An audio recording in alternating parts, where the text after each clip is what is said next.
In the In the heart heart of Boulder, Colorado, nestled among the majestic Rocky Mountains, lived Daniel Malinsky, a 46-year-old professor with a profound knowledge of geology. His life was a tapestry of dedication to science and personal battles. Yet, these struggles never overshadowed his reputation as a brilliant mind and a cherished educator at the University of Colorado. In March of 1988, the small town of Boulder, Colorado was abuzz with excitement as the spring semester began at the University of Colorado. Daniel Malinsky, with his salt and pepper hair and wire-frame glasses, was a familiar face among the faculty. Known for his captivating lectures on the geological wonders of the world, he had garnered a reputation as one of the most respected professors in his field. His office, cluttered with rock samples and geological maps, was a testament to his passion for the subject. But behind the scenes, Daniel's life was far from perfect. He had battled with alcohol addiction for years, and although he had managed to achieve sobriety, the scars of his past still haunted him. His struggle with bipolar disorder added another layer of complexity to his already turbulent life. Yet, despite these challenges, Daniel remained committed to his work and his family. His son Vincent, a bright and ambitious 13-year-old, was attending the Colorado School for the Deaf.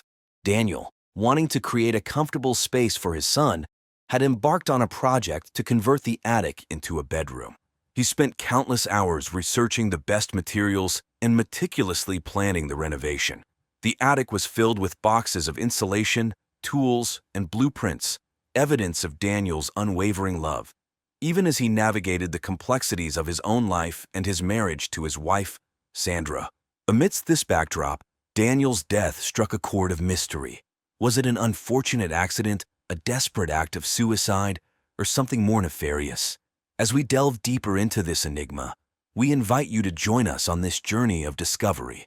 Together, we will explore the life and untimely demise of Daniel Malinsky. On that fateful day in March 1988, the tranquil city of Boulder, Colorado was basking in the warmth of a clear and calm afternoon. The residents went about their daily routines, unaware that tragedy was about to strike the peaceful neighborhood.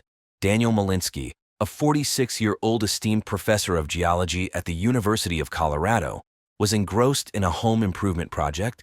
He had been diligently working on converting his attic into a cozy bedroom for his beloved son, Vincent, a student at the Colorado School for the Deaf who eagerly anticipated the completion of his new space. As the afternoon sun cast its gentle glow upon the picturesque landscape, Daniel, with his tools in hand, ascended the ladder to install a window in the attic. It was a routine task for him, having spent years honing his handyman skills. However, on this fateful day, tragedy struck with a merciless force. In a sudden and inexplicable turn of events, Daniel lost his footing and plummeted to his untimely demise. The deafening silence of the fall was shattered by the anguished cry of Sandra Malinsky, Daniel's wife and a professor of English literature at the same university. The shock and disbelief that washed over her were palpable as she stood there, frozen in the face of this unimaginable tragedy. Sandra, her heart pounding, immediately dialed emergency services, her trembling fingers struggling to find the right buttons on the rotary phone. The authorities were dispatched with urgency, racing against time to unravel the mysteries surrounding Daniel's death. As news of the tragic incident spread, the tight-knit community of Boulder was left reeling. The local newspaper, the Boulder Daily Camera, covered the story extensively, capturing the collective sorrow that gripped the town. Friends, colleagues, and students mourned the loss of a man who had left an indelible mark on their lives. The investigation into Daniel Malinsky's death began in earnest, with the Boulder Police Department meticulously examining the scene for any clues or signs of foul play. The media attention surrounding the case intensified, with television stations like KMGH-TV and KCNC-TV reporting on the ongoing investigation, hoping to shed light on the enigma that had shattered the tranquility of Boulder. The Boulder Police Department swiftly responded to the distress call from Sandra Malinsky, who had discovered her husband's lifeless body. Led by seasoned investigator Detective Michael J. Miller, known for his meticulousness, the team arrived at the scene prepared to unravel the mysteries surrounding Daniel Malinsky's tragic death. The attic, where the incident occurred, was meticulously examined by the investigators. The room appeared to be in pristine condition, devoid of any signs of struggle or disturbance. The investigators carefully combed through every inch of the space, searching for clues that could shed light on the circumstances leading to Daniel's demise. As they meticulously analyzed the attic, the investigators took note of the window that Daniel had been installing before his fall. They examined the window frame, checking for any signs of faulty installation or structural issues that could have contributed to the tragedy. They also inspected the tools and materials present in the vicinity, looking for any potential hazards or malfunctions. To gain a comprehensive understanding of the events leading up to Daniel's fall, the investigators interviewed Sandra Malinsky and other individuals close to the deceased. They learned that Daniel had been working tirelessly on converting the attic into a bedroom for their son, Vincent. It was an ambitious project, and Daniel had been eagerly preparing the space for his son's arrival. During the interviews, the investigators discovered that Daniel had been struggling with bipolar disorder and was a recovering alcoholic. They delved into his medical history, seeking to determine if these factors played a role in his untimely demise. They reached out to medical professionals, seeking expert opinions on the potential impact of these conditions on Daniel's mental and physical well-being. The investigators, determined to leave no stone unturned, reviewed the evidence collected thus far. They consulted with forensic experts, seeking their insights into the cause of Daniel's fall. Every detail was examined, from the angle of the fall to the presence of any substances that could have impaired Daniel's judgment. With each passing day, the investigation grew more complex as the investigators worked tirelessly to uncover the truth behind Daniel Malinsky's tragic death. Sandra Malinsky, a 42-year-old professor of English literature at the University of Colorado, found herself at the center of the investigation into the mysterious death of her husband, Daniel Malinsky. The couple's tumultuous relationship had long been a topic of gossip among their colleagues and friends, with witnesses recalling heated arguments and public displays of discord. One witness, who wished to remain anonymous, claimed to have seen Sandra and Daniel engaged in a heated argument outside a local coffee shop just days before the tragic incident. They were shouting at each other, and Sandra looked furious. The witness recounted, "I couldn't hear the details, but it seemed like a serious disagreement." The police, armed with this information, focused their attention on Sandra as the primary suspect in the case. The investigators delved into the couple's troubled marriage, uncovering a shocking revelation. Sandra had been involved in an illicit affair with Zoe Bronwick, a 22-year-old English literature student at the university. Zoe, a striking young woman with a passion for literature, had captured Sandra's heart and led her down a path of deceit. The affair had been going on for several months, and Daniel, a recovering alcoholic diagnosed with bipolar disorder, had only discovered his wife's infidelity 2 days before his death. Sources close to the couple claimed that Daniel had confronted Sandra about her affair just a day before his tragic fall. The police interrogated Sandra, looking for any signs of guilt or motive. During the intense questioning, Sandra displayed a range of emotions, from anger to sorrow.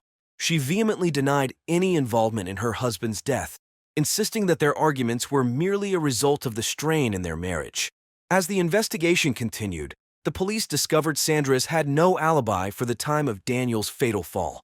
They interviewed neighbors, checked surveillance footage, and reviewed credit card statements, leaving no stone unturned. The revelation of Sandra's presence at the house during Daniel's fall added a new layer of complexity to the case. The investigators now had to determine whether Sandra's presence was coincidental or if it held a more sinister meaning.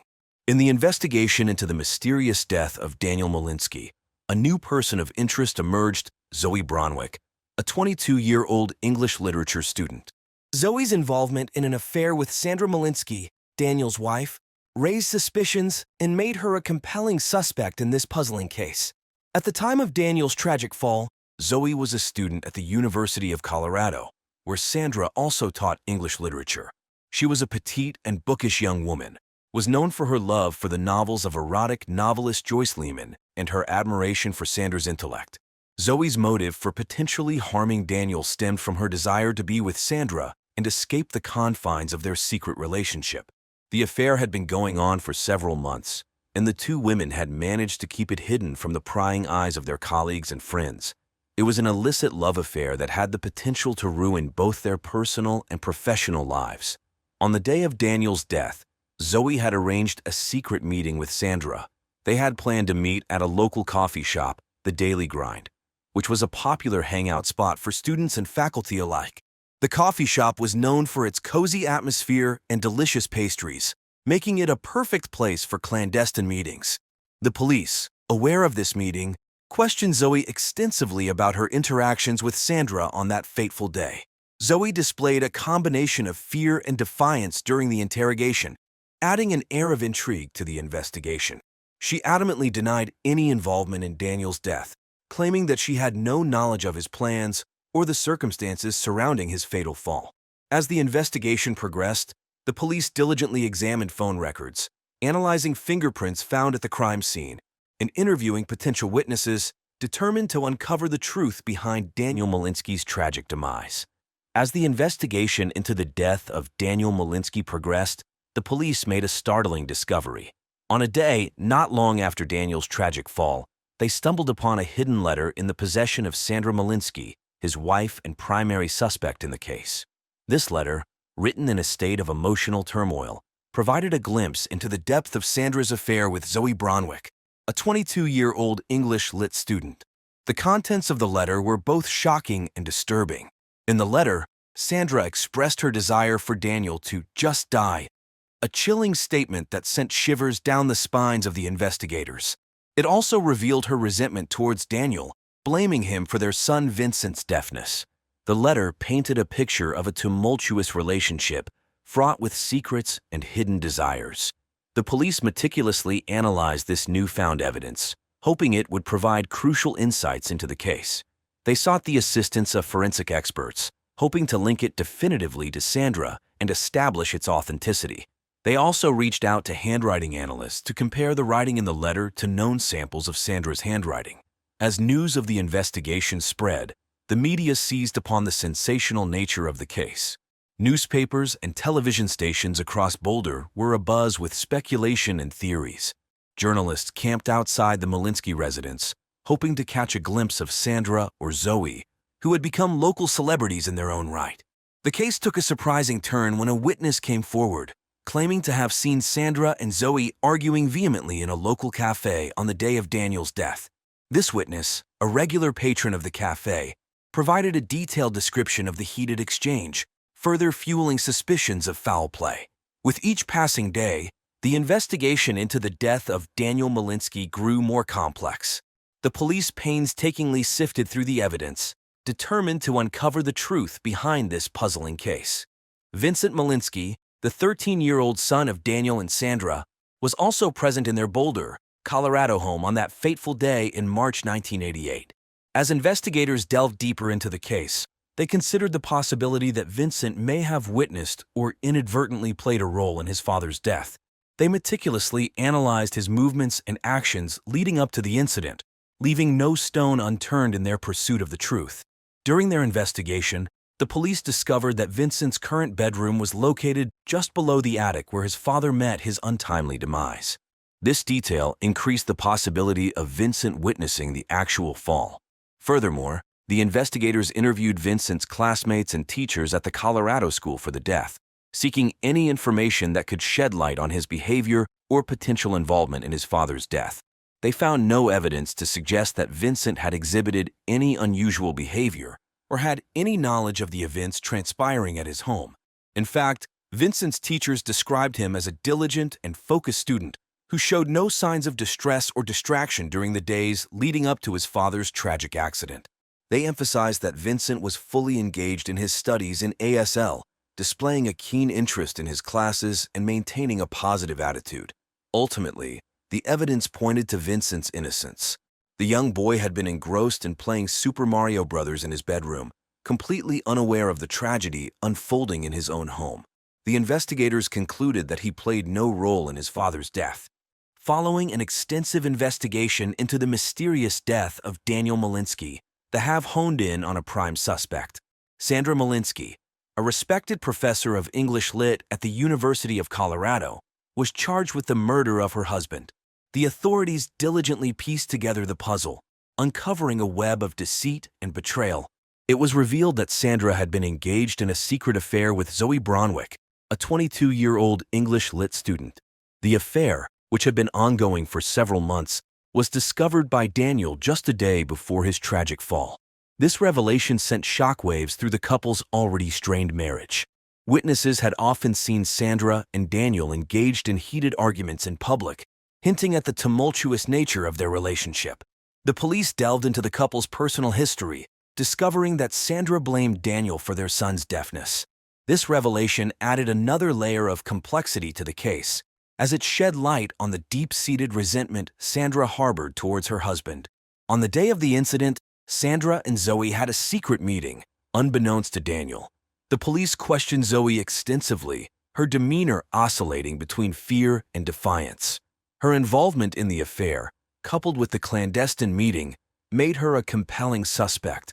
Crucial evidence emerged when the police discovered a hidden letter in Sandra's possession. The letter, penned by Sandra herself, revealed the depth of her emotional turmoil and her desire for Daniel to just die. It also contained sexually explicit details about her affair with Zoe and her blame towards Daniel for their son's condition. This newfound evidence provided valuable insights into Sandra's mindset leading up to the tragic events. The investigation also focused on Vincent Malinsky, the couple's 13-year-old deaf son. The police initially considered the possibility that Vincent may have witnessed or inadvertently played a role in his father's death. However, after a thorough examination, his innocence became clear. He was merely playing Super Mario Bros. In his bedroom, oblivious to the unfolding tragedy. Through mostly circumstantial evidence, the police built a strong case against Sandra Malinsky. Her motive, the discovery of the affair, combined with the resentment she harbored towards her husband, painted a compelling picture of a woman driven to silence Daniel. The evidence pointed towards a premeditated act, planned to appear as an accident. As the case unfolded, the public eagerly awaited the trial of Sandra Malinsky, a trial expected to shed further light on the events surrounding Daniel's death and provide closure for those affected by this tragic loss. The trial of Sandra Malinsky, the primary suspect in the death of her husband, Daniel Malinsky, captivated Colorado in March of 1988.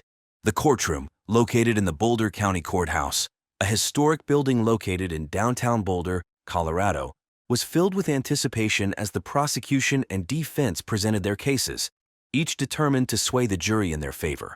The prosecution, led by renowned District Attorney Jonathan Thompson, meticulously built his case against Sandra.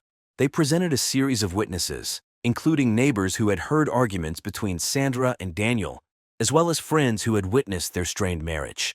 The prosecution also introduced evidence of Sandra's affair with Zoe Bronwick, a young English lit student. The defense, represented by Lisabel Thompson, who coincidentally was Jonathan's estranged wife, on the other hand, questioned the credibility of the evidence against Sandra. She argued that the affair between Sandra and Zoe did not prove she was capable of murder.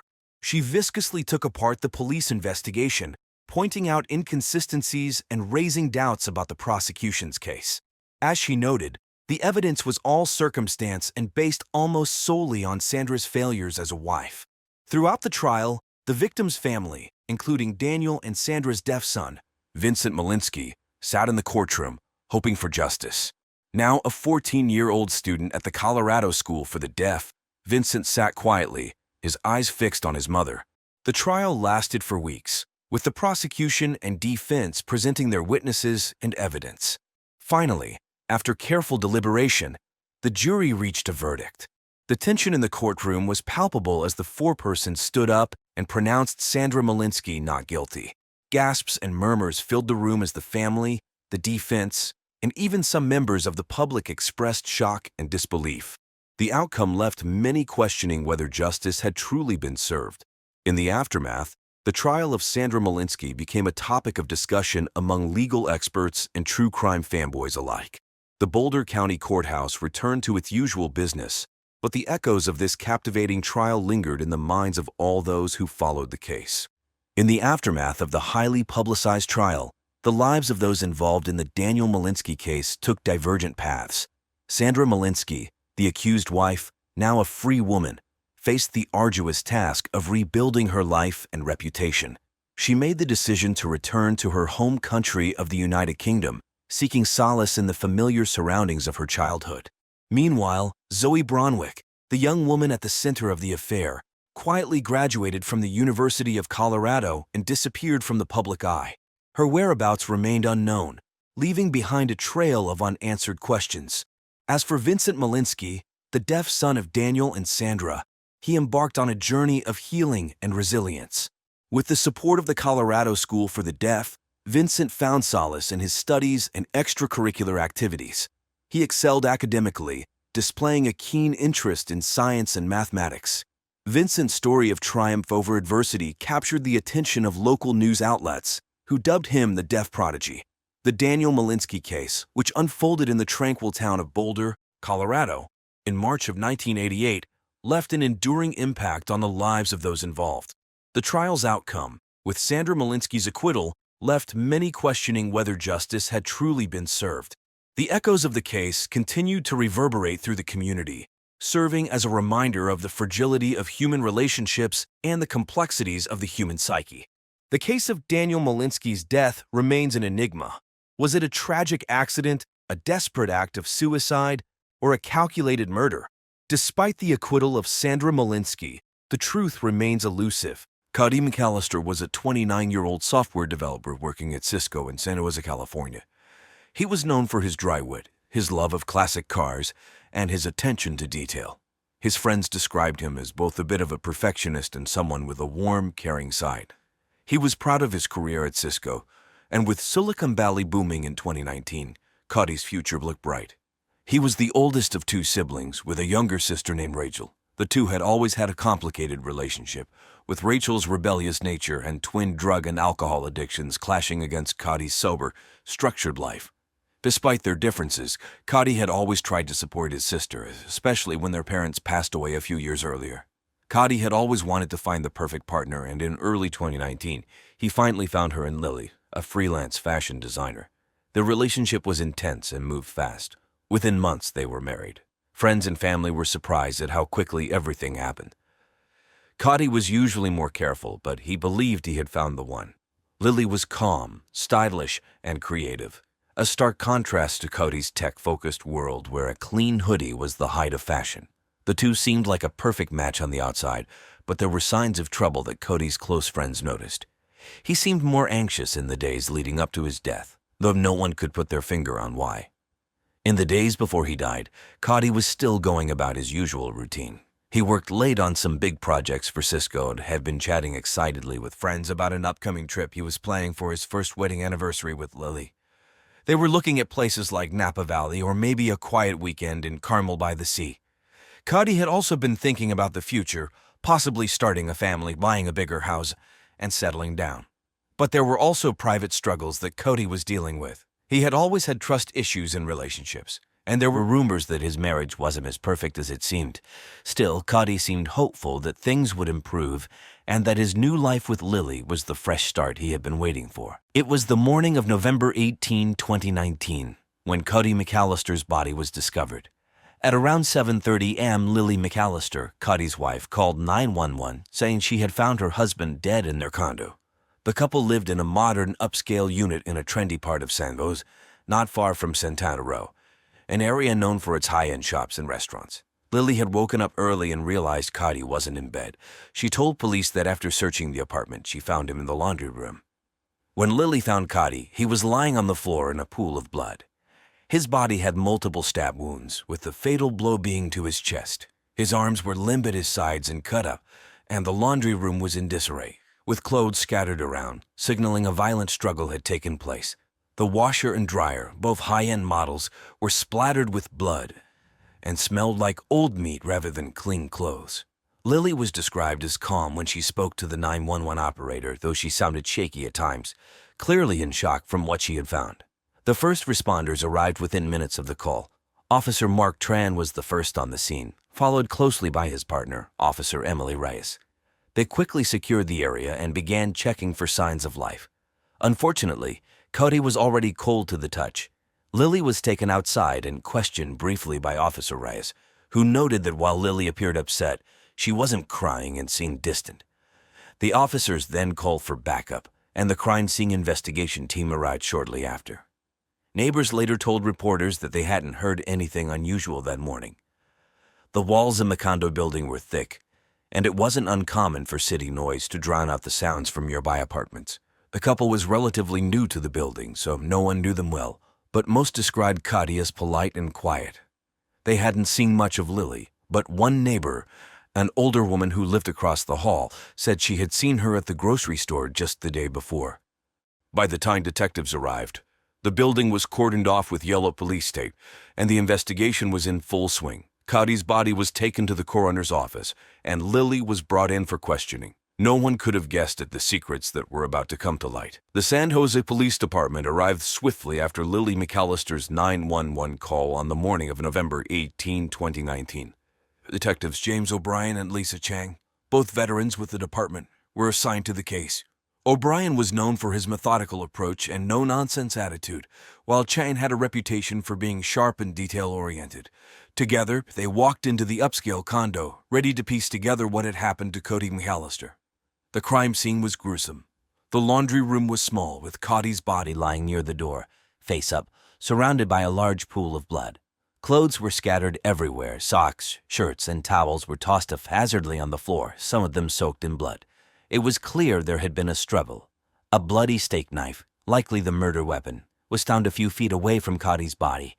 It had a black ergonomic handle, common in many households, but now stained with clotted blood. The detectives noted the washer and dryer, both covered in spatter, and a few bloody handprints on the doorframe, indicating Cody had likely tried to defend himself. Detective Chang immediately began cataloging evidence.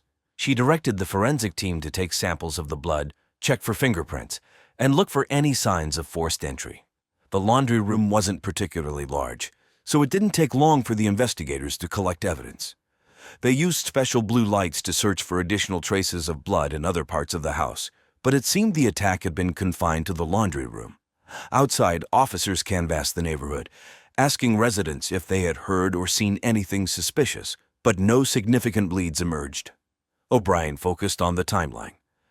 The couple had been married for less than a year, and according to Lily, everything had seemed fine. However, the signs of a violent argument were impossible to ignore. There were no signs of a break-in, which suggested that Cody had possibly known his attacker. As they pieced together the evidence, the detectives began to consider the possibility of a domestic dispute gone horribly wrong. The medical examiner later confirmed that Cody had been stabbed 3 times, with the fatal wound being a deep cut to his chest, severing his aorta. The coroner's report indicated that Cody likely died within minutes of the attack. Meanwhile, the detectives continued to search the rest of the condo for more clues, but nothing else seemed out of place. The scene, while chaotic, appeared personal. This definitely wasn't a random attack. The first suspect police turned to was Cody's wife, Lily McAllister, who had made the 911 call reporting the murder.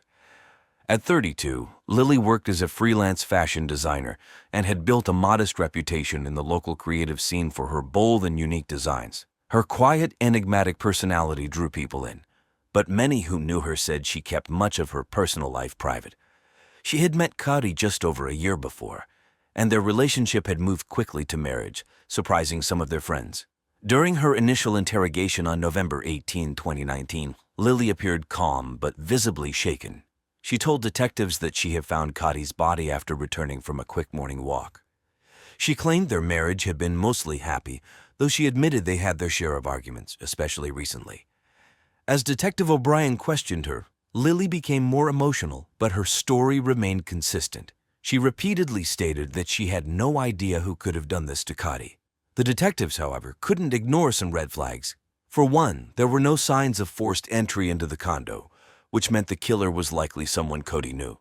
Lily also had some bruises on her arms and a small cut on her hand. When asked about them, she said they were from an unrelated accident the day before, but the explanation seemed vague. O'Brien, who had a naturally suspicious personality, found her demeanor odd, especially given the violent nature of the crime. As the questioning continued, the tension in the room grew. The detectives mentioned rumors about an affair between Lily and Rachel, Cody's younger sister. After a moment of hesitation, Lily admitted to the sexual relationship. She explained that the affair had started before her marriage to Cody and had continued even after they weighed. In fact, she admitted she had sex with Rachel the afternoon before Cody's death. This revelation added layers of complexity to the situation, suggesting deep emotional connections intertwined with the turmoil of the love triangle. Lily described her feelings for both Cody and Rachel, emphasizing the passion and intense sexual fireworks she shared with Rachel, which contrasted with the stability and calm Cody provided. The detectives noted the significant implications of this admission, recognizing that Lily's secret sexual relationship could have played a critical role in the confrontation that led to Cody's death. Further complicating matters was the lack of background information on Lily. Police struggled to find any records of her existence before 2015. She had told Cody and his friends that she was from Calgary, Canada, but there were no official documents to support this claim. This led detectives to question whether she might be hiding something from her past, and whether that could have played a role in the crime. Despite Lily's cooperation, the police couldn't shake the feeling that there was more to her story. They pressed her on her relationship with Cody, asking about any recent arguments or tensions between them. Lily admitted they had been arguing about finances and other personal issues, but she denied any involvement in Cody's death. Still, the investigation was just beginning, and while Lily wasn't immediately arrested, she remained a person of interest. Detectives would continue to dig deeper into Lily's past and their relationship, searching for anything that might shed light on the violent act that took Cody's life. The second person the police questioned was Rachel McAllister, Cody's younger sister. Rachel, 26, was a bartender at a trendy downtown San Jose bar called the Fountain Tap. She was also an aspiring singer, known for performing Taylor Swift songs at local open mic nights. With a rebellious personality and a love for the Bay Area's nightlife scene, Rachel was close to Cody but had a complicated relationship with him. Her fiery temper and history of drug and alcohol use made her a suspect almost immediately. Rachel had also been involved in a secret relationship with Lily before Cody had ever met her, a fact that only came to light during the investigation. She had continued her affair with Lily even after Cody and Lily got married, creating a tangled web of sex and deceit. The sexual relationship between the two women had been passionate but full of tension, and detectives believed this could be a possible motive for Rachel to harm her brother. If Cody found out about the affair, it could have created significant conflict. Rachel was brought in for questioning on the afternoon of November 19, 2019, less than 10 days before Thanksgiving. From the moment she sat down, it was clear she wasn't handling the interrogation well. Her frustration showed as she angrily denied any involvement in her brother's death. She told Detective O'Brien that she loved Cody despite their differences and insisted she would never hurt him. However, her body language told a different story. She shifted nervously in her seat, avoiding eye contact, and became defensive when asked about her ongoing affair with Lily. The detectives pressed Rachel on her whereabouts the night of the murder. She claimed she was working late at the Fountain Tap and then went home to do some pot, but she had no solid alibi to back her up. O'Brien also questioned her about Duke Coleman Kang, her ex-boyfriend with a violent past, who had been seen near Cody's condo around the time of the murder. Rachel admitted she hadn't spoken to Duke in months, but became noticeably tense when his name was mentioned. As police continued to dig into Rachel's personal life, they uncovered her struggles with substance abuse and her financial troubles, which raised more suspicion. Detectives theorized that Rachel's jealousy of Cody's success, combined with the stress of her affair with Lily, could have driven her to a breaking point. While there was no physical evidence directly linking Rachel to the crime, her tumultuous relationship with both Cody and Lily made her a prime suspect in the investigation. The third person police investigated was David Duke Coleman Kang, a 42-year-old felon with a long history of violent crime. Duke had been in and out of prison for various offenses, including drug dealing and assault. He was well known to law enforcement in San Jose, especially around the rougher areas like East Side, where criminal activity was more frequent. Duke's rough reputation and ties to Rachel McAllister immediately put him on the police's radar after Cody's murder. Duke had been spotted near Cody's upscale condo the night of the murder. A neighbor reported seeing him standing near the building's parking lot around 10:30 p.m., smoking a blunt. This sighting raised alarm bells for the investigators, as Duke was known to have had a volatile relationship with Rachel in the past. Duke and Rachel had broken up months before, but their relationship had been filled with arguments, often fueled by drugs and alcohol. Police wondered if Duke, driven by jealousy or anger, could have been looking for Rachel and ended up at Cody's place instead. On November 21, 2019, Duke was picked up by police for questioning. He was calm, almost indifferent, as Detective O'Brien and his partner, Detective Chang, brought him into the station. Dressed in a worn leather jacket and jeans, Duke appeared unaffected by the seriousness of the situation. When asked about his presence near Cotty's building the night of the murder, Duke claimed he was in the area to sexually menace a guy about unpaid drug payments, which he said never happened. He insisted he had nothing to do with Cotty's death and claimed he barely knew Cotty at all. Duke's criminal record, however, made the detectives suspicious. His involvement in drug-related activities and his connection to Rachel created a possible motive. Could Duke have been looking to settle a score or intimidate someone? And things went horribly wrong. Police pressed him hard on whether his presence was related to Rachel or if there had been a confrontation that led to Cody's death. Duke denied it all, maintaining that he hadn't even gone inside the building that night. Despite Duke's criminal past, police had no solid evidence tying him to the crime. His alibi, though flimsy, wasn't easy to disprove. There were no signs that Duke had entered the condo or been involved in the violent altercation that led to Cody's death. While Duke remained a person of interest due to his connection with Rachel and his proximity to the scene, police knew they needed more concrete evidence to pursue him further. On November 24, 2019, nearly a week after Cody McAllister's murder, the San Jose Police Department received a critical break in the case. The weather that Sunday was chilly, with light rain falling across the city, creating a somber mood around the investigation. Detectives O'Brien and Richards were reviewing evidence at the station when a forensic technician approached them with something unusual. While combing through Lily McAllister's MacBook, the tech had uncovered several hidden files containing medical documents, including one that revealed a secret Cody had possibly just discovered before his death. Lily McAllister was born a man and had undergone gender transition surgery years earlier in Canada. The documents, dating back to 2015, showed that Lily had once been a man known as Lyle Dubchenko. This revelation was shocking not only because of the secret itself, but also because Lily had kept this part of her past completely hidden from Cody, who likely had no idea when they married. As police dug deeper, they also uncovered another bombshell. Before her transition, Lily, as Lyle, had actually been married to Cody's sister, Rachel McAllister, while living in Calgary. This tangled web of relationships immediately added a new layer of complexity to the case. Investigators pieced together a possible scenario. Cody had been browsing the laptop when he stumbled upon these documents. Already dealing with tension in his marriage, this discovery likely pushed him over the edge, leading to a violent confrontation with Lily on the night of his murder. With this new evidence, police interviewed Lily again, this time focusing on her past. When confronted with the documents, Lily admitted that Cody had discovered her secret that evening, leading to a heated argument. But according to Lily, while Cody was furious and felt utterly betrayed, not only because she had kept her transition hidden, but also because of her previous marriage to his sister, the argument did not turn violent. Lily claimed she had tried to calm Cody down, but the argument had quickly escalated until Cody left the apartment to calm down. The discovery of this new information was a massive turning point in the investigation. Detectives now believe that Cody's murder was directly tied to his discovery of Lily's past and the emotional turmoil it caused. The police re-examined the crime scene with this new understanding, hoping to find more evidence to support their theory.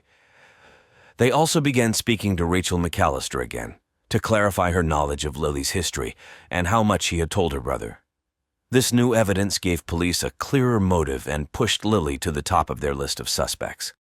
On the evening of November 26, 2019, after days of investigation, the San Jose Police Department officially identified Lily McAllister as Cody McAllister's killer. Following the discovery of hidden medical documents revealing Lily's past as a transgender woman and her former marriage to Cody's sister, Rachel, police concluded that Cody had discovered these secrets shortly before his murder.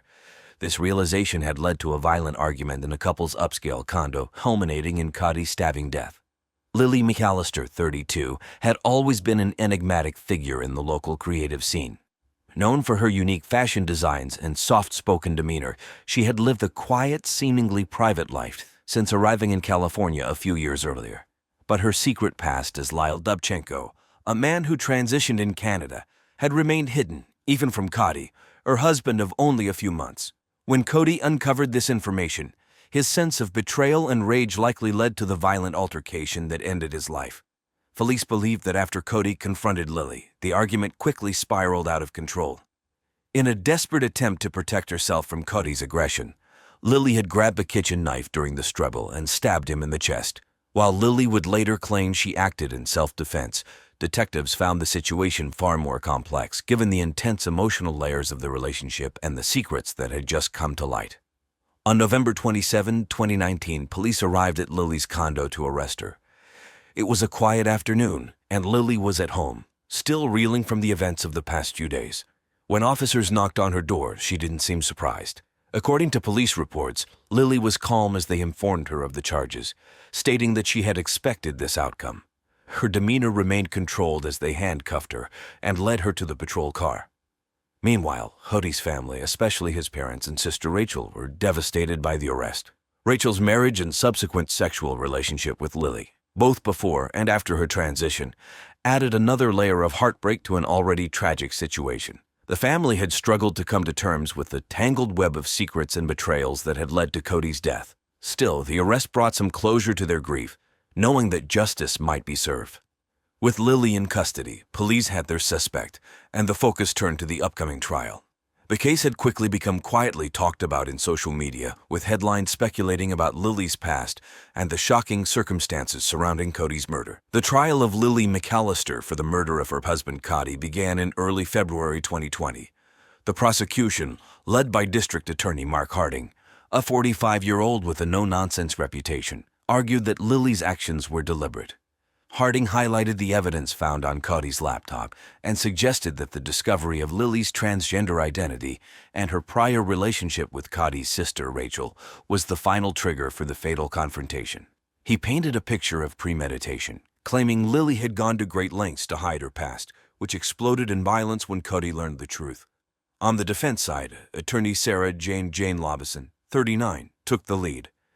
Known for her empathetic yet sharp style, Lobison claimed that Lily had acted in self-defense. She explained that Cody had become enraged after discovering Lily's documents and began a physical altercation that left Lily no choice but to protect herself.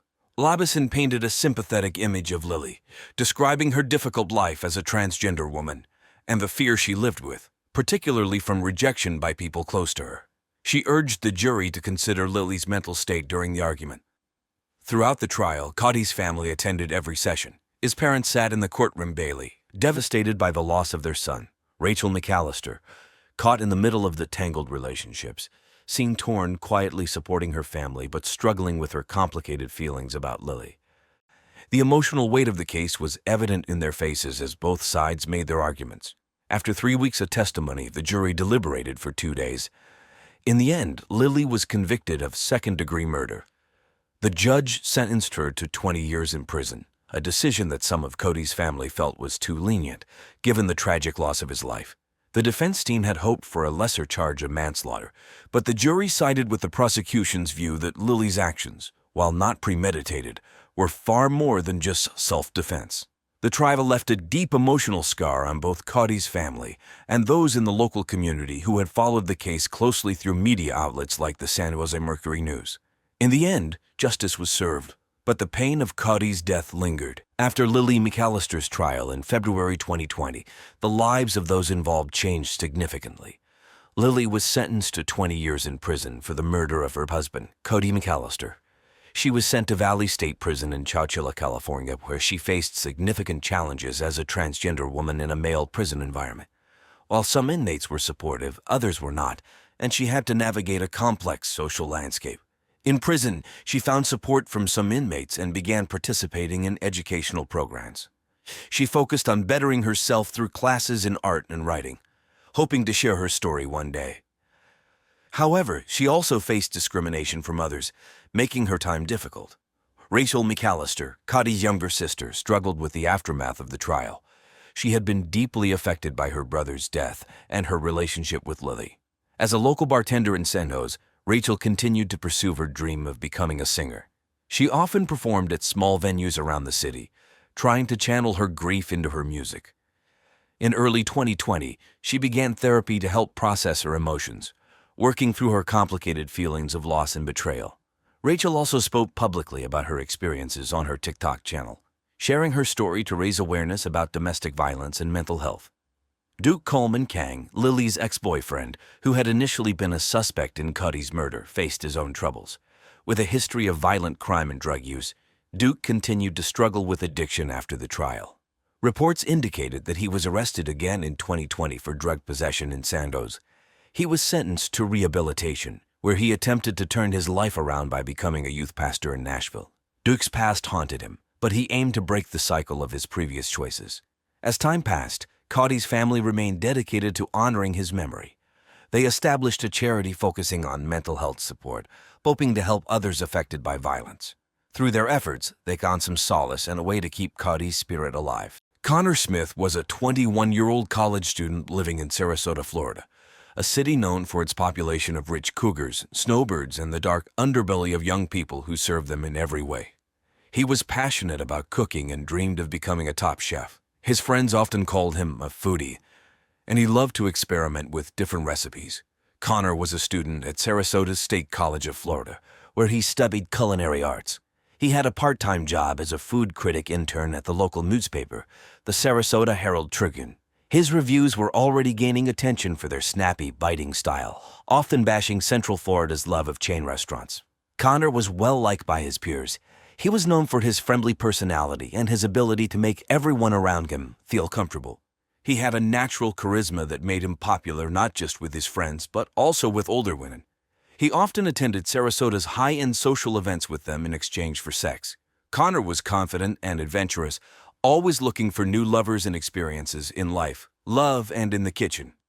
In the days before his death, Connor was busy working on a new restaurant review. He was excited about the opportunity to visit one of Sarasota's most exclusive restaurants, Ophelia's on the Bay, a spot famous for its seafood and waterfront views. Connor's excitement was evident in his conversations with friends and colleagues. He was eager to make a name for himself in the world of food journalism and hoped this review would help him stand out. Connor's dreams were big. He wanted to travel the world, tasting different cuisines and learning from the best chefs. He often talked about moving to New York City one day to work in the Michelin-starred restaurant. But those dreams were cut short by a deadly plan that no one saw coming. On the morning of January 15, 2015, Sarasota was just starting to wake up to a clear, crisp day. Around 8 o'clock a.m., Connor Smith's roommate, Jordan Kim, noticed something was off. Connor hadn't left for his early morning shift at the Sarasota Herald-Tribune, which was unusual. Connor was always up before dawn, eager to get a head start on his day. Jordan knocked on Connor's bedroom door, but there was no response. Concerned, he decided to open the door. What he found inside was something that would haunt him forever. Connor was lying on his bed, motionless, with a pale complexion and no signs of life. The room, usually filled with the smell of whatever dish Connor had been perfecting, was now eerily quiet, smelling disturbingly of urine and feces. There were no signs of a struggle, no broken furniture, and no overturned belongings. It was as if Connor had simply gone to sleep and never woken up. Jordan's first reaction was shock. He stood frozen in the doorway, unable to process what he was seeing. Then panic set in. He rushed to his phone and dialed 911. His hands trembling as he tried to explain the situation to the dispatcher. His voice cracked with fear and confusion as he described how he had found his best friend unresponsive in bed. When the paramedics arrived, they quickly confirmed what Jordan already feared. Connor was dead. The police arrived shortly after, their flashing lights reflecting off the walls of the small apartment. The scene was surreal, the calm of the morning shattered by the reality of death. Jordan was in a state of shock. He couldn't believe what had just happened. But officers on the scene had to coax him out of the apartment so they could begin their investigation. He was later taken to the police station for questioning, where he was still visibly shaken, struggling to comprehend the loss of his friend. Connor's body was taken to the Sarasota County Medical Examiner's office for an autopsy, as the investigation into his mysterious death began. No one knew yet that this was just the beginning of a dark and twisted story. The Sarasota Police Department arrived at Connor Smith's apartment within minutes of receiving the 911 call on January 15, 2015. Leading the investigation was Detective Linda Perez-Sanchez, a seasoned officer known for her meticulous attention to detail. Perez-Sanchez had seen her share of crime scenes, but something about this one felt different. The quiet apartment, the untouched belongings, and the peaceful appearance of Connor's body all seemed to hint at a death that was anything but natural. As the officers entered Connor's bedroom, they immediately noticed the lack of any obvious signs of foul play. There was no blood, no weapons, and no indication of a struggle. Connor lay on his bed as if he had just drifted off to sleep. But as Detective Perez Sanchez took a closer look, she began to suspect that something more sinister had occurred. Connor's pale skin and the faint, bluish tinge around his lips pointed to a possible poisoning. The crime scene was methodically photographed and documented. Every detail, from the neatly made bed to the half-empty glass of water on the nightstand, was carefully recorded. The police combed through the room, searching for any clues that might explain how a healthy, 21-year-old man could suddenly die. They dusted for fingerprints, collected samples from the water glass, and bagged several items from the kitchen, including a tray of leftover cannelloni that Connor had brought home from dinner the night before. The medical examiner, Dr. Karen Ong, arrived at the scene shortly after. She performed a preliminary examination and confirmed Detective Perez Sanchez's suspicions. Connor's death appeared to be the result of poisoning. Dr. Ong ordered a full toxicology report to determine exactly what substance had caused Connor's untimely death. As the investigation continued, the police expanded their search to the entire apartment. They questioned Jordan Kim, Connor's roommate, who was still in shock but cooperated fully with the investigators. Jordan described Connor's recent activities, including his job at the Sarasota Herald-Tribune and his passion for cooking. He mentioned that Connor had been in good spirits the night before, excited about a new restaurant review he was working on. Detective Perez Sanchez knew that time was of the essence. If Connor had been poisoned, the person responsible might still be nearby, and the toxicology report would be crucial in identifying the exact cause of death. Bella Summers, 67, was the first person the police questioned in their investigation into Connor Smith's death. Bella was a well-known figure in Sarasota's social scene. She was glamorous, confident, and fiercely proud of her youthful appearance. As so-called cougar, Bella had a reputation for sexual relationships with much younger men, and Connor was one of them. Despite her age, Bella held on to her allure, using her charm to stay at the center of Sarasota's wealthy and older elite. Bella's past was as colorful as her present. She often reminisced about her days at Disney World, where she was one of the first girls to work there when it opened in 1971. Dressed as Cinderella, Bella entertained the park's first guests, a story she loved to share at social gatherings. Her tales of Disney magic kept her in the spotlight, but those who knew her well understood that these stories also masked a deep insecurity. Those days were long behind her, and Bella had spent thousands on cosmetic procedures and beauty treatments, all in an effort to keep age at bay. When police brought Bella in for questioning, she maintained her composure, calmly denying any involvement in Connor's death.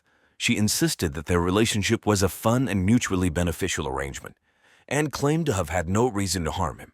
Bella described their last interaction, a dinner at her home just days before Connor's death, where she served her famous Nana's cannelloni, a dish she often used to reward her younger lovers for their sexual performance. Bella was cooperative, answering the detectives' questions with ease, and even offering to provide them with the recipe as if it were a harmless detail. But beneath her polished exterior, Detective Linda Perez Sanchez sensed something off. Bella's calm demeanor and willingness to share details seemed almost too perfect, as if she were playing a role she knew well. The detectives noted her behavior and the possible motive. Bella's obsessive need to control and retain her youth, even at the expense of those around her. The question lingered. How far would Bella go to keep her youth and her lovers close?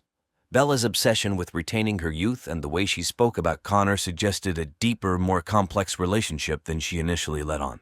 The detectives couldn't ignore the possibility that Bella's insecurities and fears of losing control over her young lover might have driven her to do something drastic. As the investigation continued, Bella remained under close scrutiny, her carefully crafted image beginning to show cracks. The second suspect the police investigated was Ryan Blake Ross, a 22-year-old fitness trainer who worked at an exclusive gym frequented by Sarasota's elite. Ryan was well known for his good looks, charm, and his side gigs as both a drug dealer and gigolo. He was one of Bella Summers' many younger lovers, but his relationship with her had become increasingly complicated over time. Ryan had a reputation for being outgoing and friendly, but those close to him knew that he had a competitive streak and a tendency towards sexual jealousy. Ryan's connection to Connor Smith was tense. Both young men were sexual partners of Bella, and it was no secret that Ryan saw Connor as a rival. Connor's status as a college student and a gourmand with growing popularity among Sarasota's social circles only fueled Ryan's insecurities as a nearly illiterate college dropout. Ryan had sent Connor several threatening messages in the weeks leading up to Connor's death, warning him to stay away from Bella or else. These messages immediately caught the attention of the investigators. When the police brought Ryan in for questioning, he tried to maintain his usual confident demeanor, but it was clear he was on edge. Ryan, looking haggard compared to his buff social media pictures, denied having anything to do with Connor's death, claiming that his threats were just harmless stuff. He insisted that he had no real issues with Connor, and that their rivalry was more playful than serious. However, Detective Perez Sanchez noticed Ryan's agitation, particularly when asked about his whereabouts on the night of Connor's death. Ryan described his relationship with Bella as sexually intense, but stressed that he wasn't the only young people in her life. He spoke about Bella's many other lovers, including Chloe Hart, who was also one of his customers as a drug dealer, and how he sometimes felt overshadowed by them, especially after Bella sent them a spreadsheet ranking their sexual performance, which showed Connor and Chloe competing for first place and Ryan in fifth place. Ryan's jealousy and anger was evident, and the police began to see him as someone who might have acted out of fear of losing his position in Bella's life. The investigators pressed Ryan on his relationship with Connor, trying to get him to admit to a deeper motive, but Ryan stuck to his story, insisting he had nothing to do with the murder. Despite Ryan's denials, the police couldn't ignore the threats he had made. His jealousy and anger toward Connor, combined with his relationship with Bella, made him a strong suspect. As the investigation continued, the detectives kept a close eye on Ryan, trying to uncover more about his connection to the crime. The third suspect in the investigation was Chloe Hart, a 19-year-old with a complex and troubled past. Chloe had moved to Sarasota from Michigan to escape a life of drug addiction and quickly became involved in the city's flourishing adult film industry, working under the stage name Kara Bratwurst Lover. Despite her youth, Chloe was known for her seductive charm and her ability to manipulate situations to her advantage. She had become one of Bella Summer's many young lovers, viewing the older woman as a path to financial stability and a chance to distance herself from her drug habit and her work in the adult entertainment industry. Chloe's relationship with Bella was transactional in nature. Bella provided Chloe with gifts and financial support, while Chloe offered sex. However, Chloe was not content with just being one of many. She wanted to secure her place as Bella's one and only. This desire to stand out and reach first place in Bella's weekly spreadsheet made her fiercely competitive with Bella's other lovers, including Connor Smith and Ryan Blake Ross.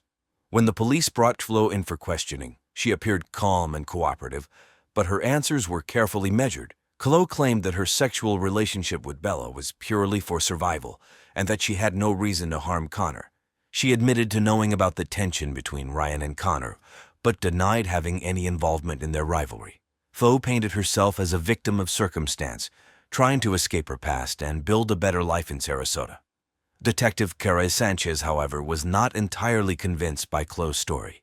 He noted that Chloe's responses were often vague, especially when asked about her interactions with Connor and Ryan in the days leading up to Connor's death. Chloe was quick to deflect questions about her own feelings toward Bella, focusing instead on how difficult her life had been before moving to Sarasota.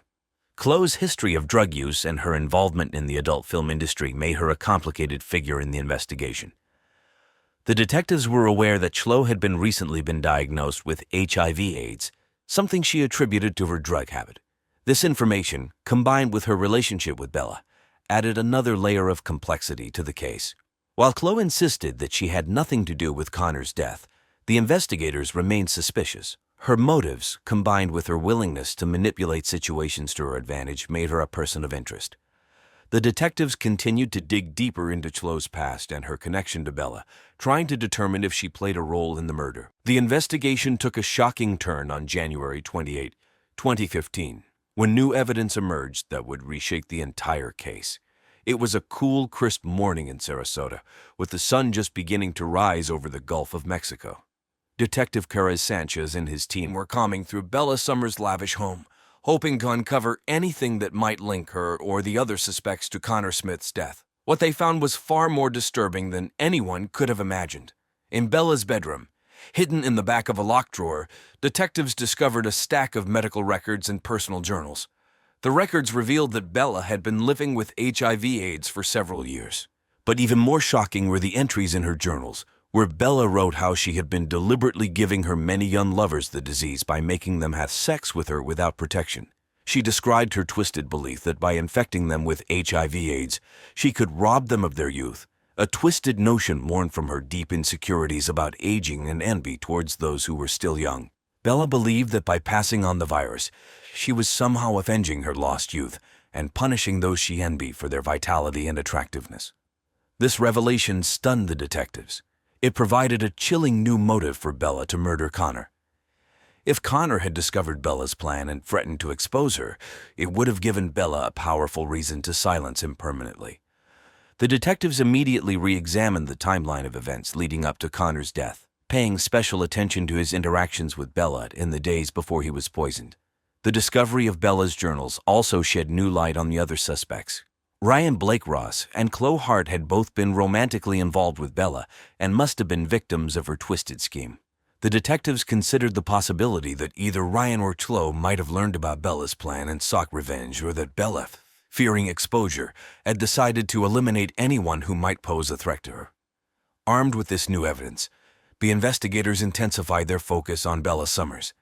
They began building a case that linked her not only to Connor's murder, but also to a broader pattern of deceit and manipulation. The medical records and journals were sent for further analysis, and the detectives prepared to confront Bella with the horrifying truth they had uncovered. As the investigation continued, the pieces of the puzzle began to fall into place, bringing the detectives closer to solving the case and revealing the dark secrets that had led to Connor Smith's tragic death. On January 30, 2015, just 2 days after uncovering the damning evidence in Bella Summers' home, the Sarasota police made their move. The team, led by Detective Caray Sanchez, arrived at Bella's residence in the early afternoon. The sky was clear, and the winter sun cast long shadows across the manicured lawns of her upscale neighborhood. Bella was at home, preparing for one of her famous dinner parties, when the detectives knocked on her door. Bella, dressed in an elegant robe and with her hair perfectly styled, answered the door with her usual confident smile. But that smile quickly faded when Detective Caray Sanchez informed her that she was under arrest for the murder of Connor Smith. Bella's reaction was a mix of shock and defiance. She demanded to know what evidence they had against her, maintaining her innocence even as she was handcuffed and led away. As she was escorted to the police car, Bella began loudly reciting the slogan from the soap opera Days of Our Lives. Like sands through the hourglass, so are the days of our lives, in what seemed to be an attempt to feign insanity. The arrest of Bella Summers sent shockwaves through Sarasota's social circles. Known for her glamorous lifestyle and youthful companions, Bella's involvement in such a shocking and heinous crime was almost impossible for many to believe. But as the details of the case began to emerge, it became clear that the charming exterior Bella had cultivated hid a much darker reality. Detective Caray Sanchez and the team had built a strong case against Bella. The medical records and journals they found in her home provided clear evidence of her twisted plan to infect her young lovers with HIV/AIDS. They also uncovered a series of text messages between Bella and Connor in which he confronted her about her actions. It was clear from these messages that Connor had threatened to expose Bella, leading her to take drastic measures to protect her secret. As Bella sat in the interrogation room, she remained composed, denying any involvement in Connor's death. But the evidence was overwhelming, and her attempts to cast doubt on the investigation were in vain. Connor's family, devastated by the loss, expressed relief that justice was finally being served. They described Connor as a bright young man with a promising future and couldn't comprehend how someone like Bella could be responsible for his death. Bella's arrest marked a turning point in the investigation. The once confident socialite now faced the reality of her actions, and the Sarasota community watched in disbelief as the case unfolded in the media. Bella Summers' trial began in late March 2015. The prosecution was led by Assistant State Attorney Michael Dunbar, a seasoned 48-year-old with a reputation for being relentless in the courtroom. Dunbar was determined to secure a conviction, painting Bella as a manipulative woman who used her charm to lure in young men, and then poisoned them to maintain her twisted sense of youth. Dunbar presented the jury with the evidence found in Bella's home, the medical records, journals, and text messages that clearly showed her malicious intent.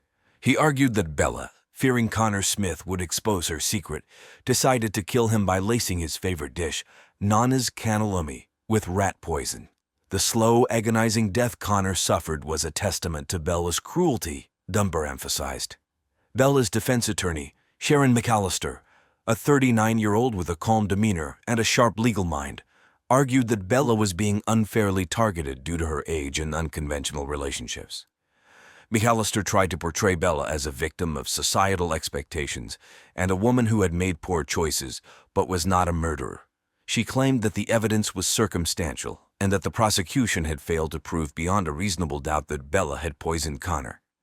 McAllister also suggested that Connor's death could have been an accident or the result of someone else's actions, casting suspicion on Bella's other lovers, Ryan Blake Ross and Chloe Hart. Throughout the trial, Connor's family watched with heavy hearts. His mother, Susan Smith, often fought back tears as she listened to the graphic details of her son's death. The emotional toll on the family was evident, and they sought justice for the bright young man who had been taken from them too soon. After 2 weeks of testimony, the jury deliberated for just 6 hours before returning a guilty verdict on all counts. Bella Summers was convicted of first-degree murder and sentenced to life in prison without the possibility of parole. The judge's sentence was seen as a victory for the prosecution and a small measure of justice for Connor's grieving family. The verdict brought some closure to the Smith family, but the pain of losing Connor would never fully heal. For Bella Summers, the once glamorous socialite, the rest of her life would be spent behind bars, far from the luxury and youth she so desperately tried to hold on to. After the trial, the lives of those involved in the case changed dramatically.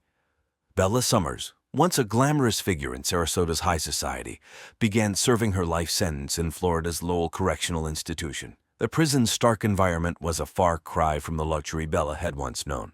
Stripped of her wealth and status, she quickly became just another inmate, her obsession with youth now a distant memory as she faced the reality of growing old behind bars.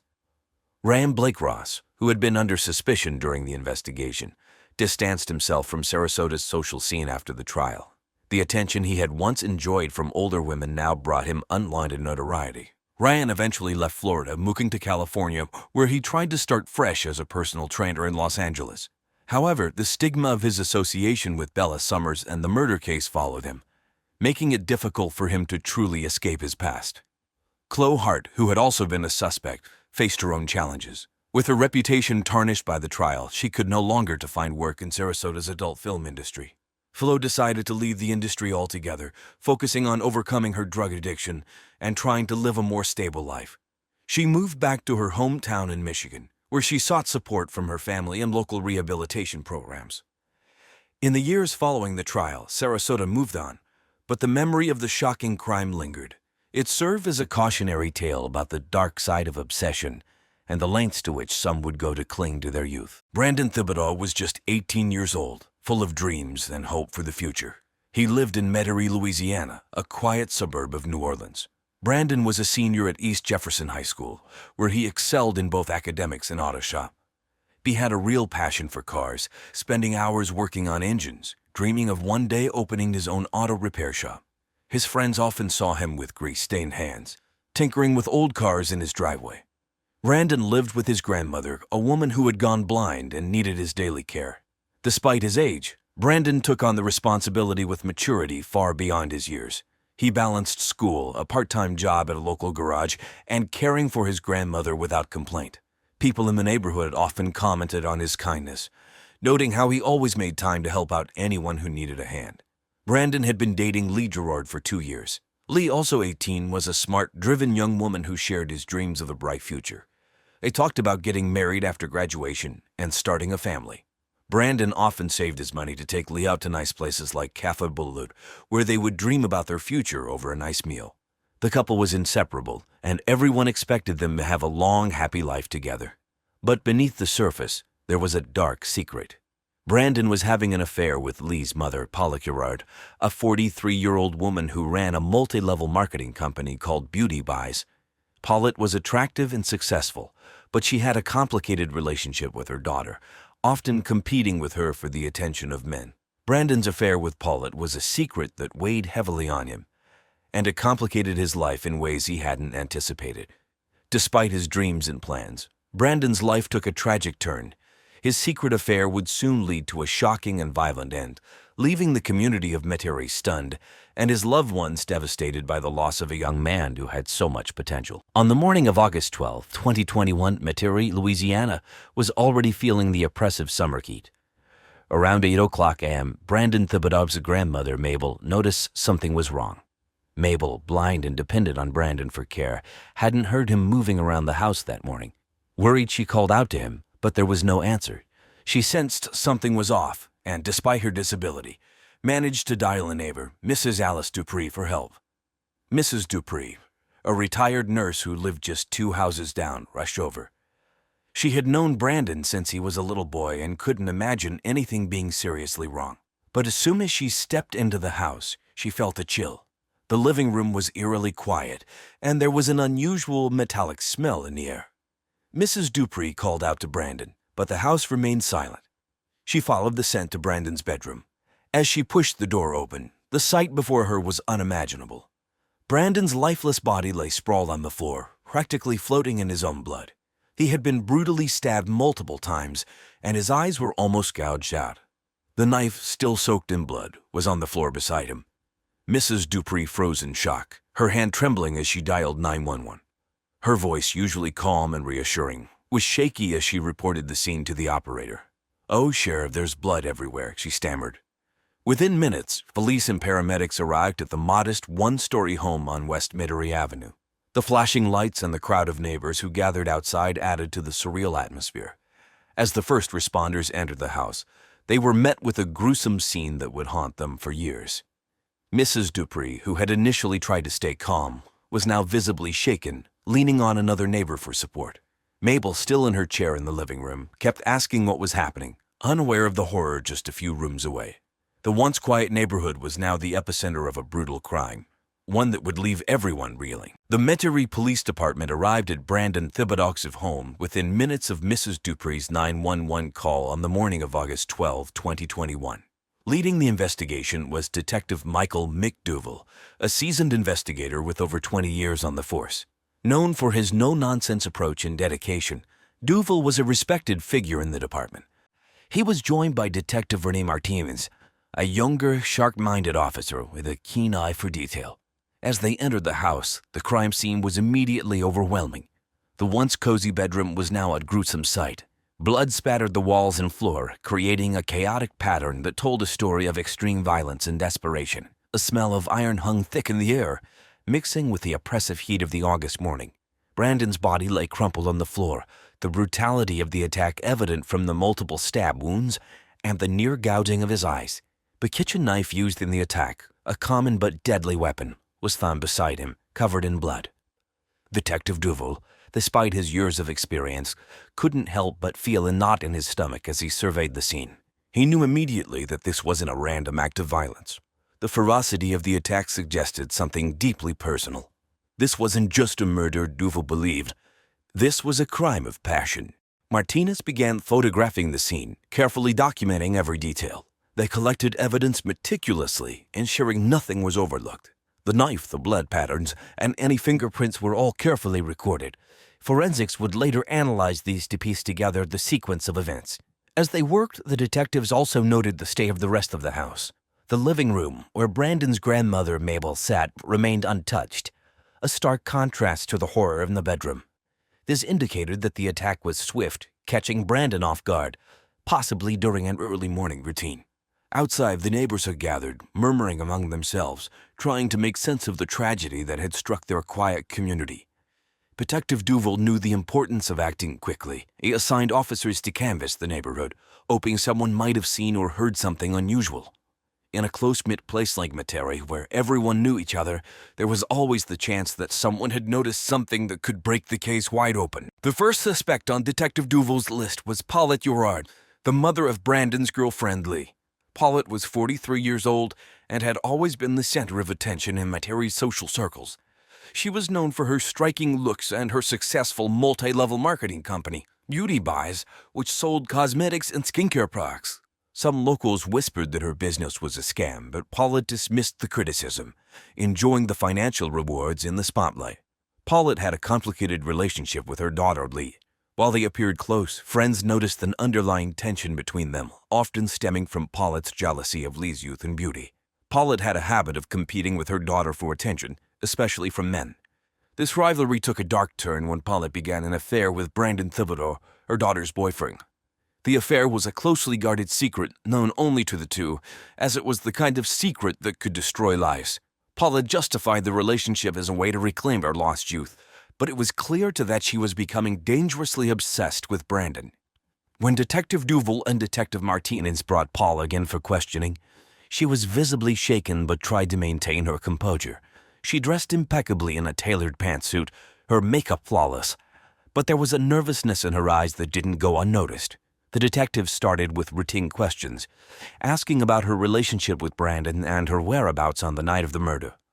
Paulette claimed that she had been home alone, working late into the night on her business. Her voice was steady, but there was an edge to her tone when asked about Brandon. She described him as a beautiful boy, but downplayed their relationship, referring to him as just her daughter's boyfriend. However, as the questioning continued, her mask began to slip. When Duval pressed her about the affair, Paulette's demeanor changed. She became defensive, her answer short and clipped. She denied the affair at first, but when presented with evidence of the affair, she broke down. Tears streamed down her face as she confessed to the affair, but she vehemently denied having anything to do with Brandon's murder. "He was my angel boy," she cried. "Laura is my witness. I would never hurt him."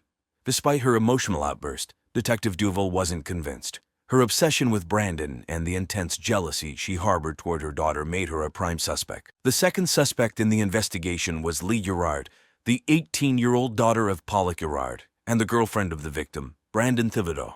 Lee was a bright, ambitious young woman who had just graduated high school in June of 2021.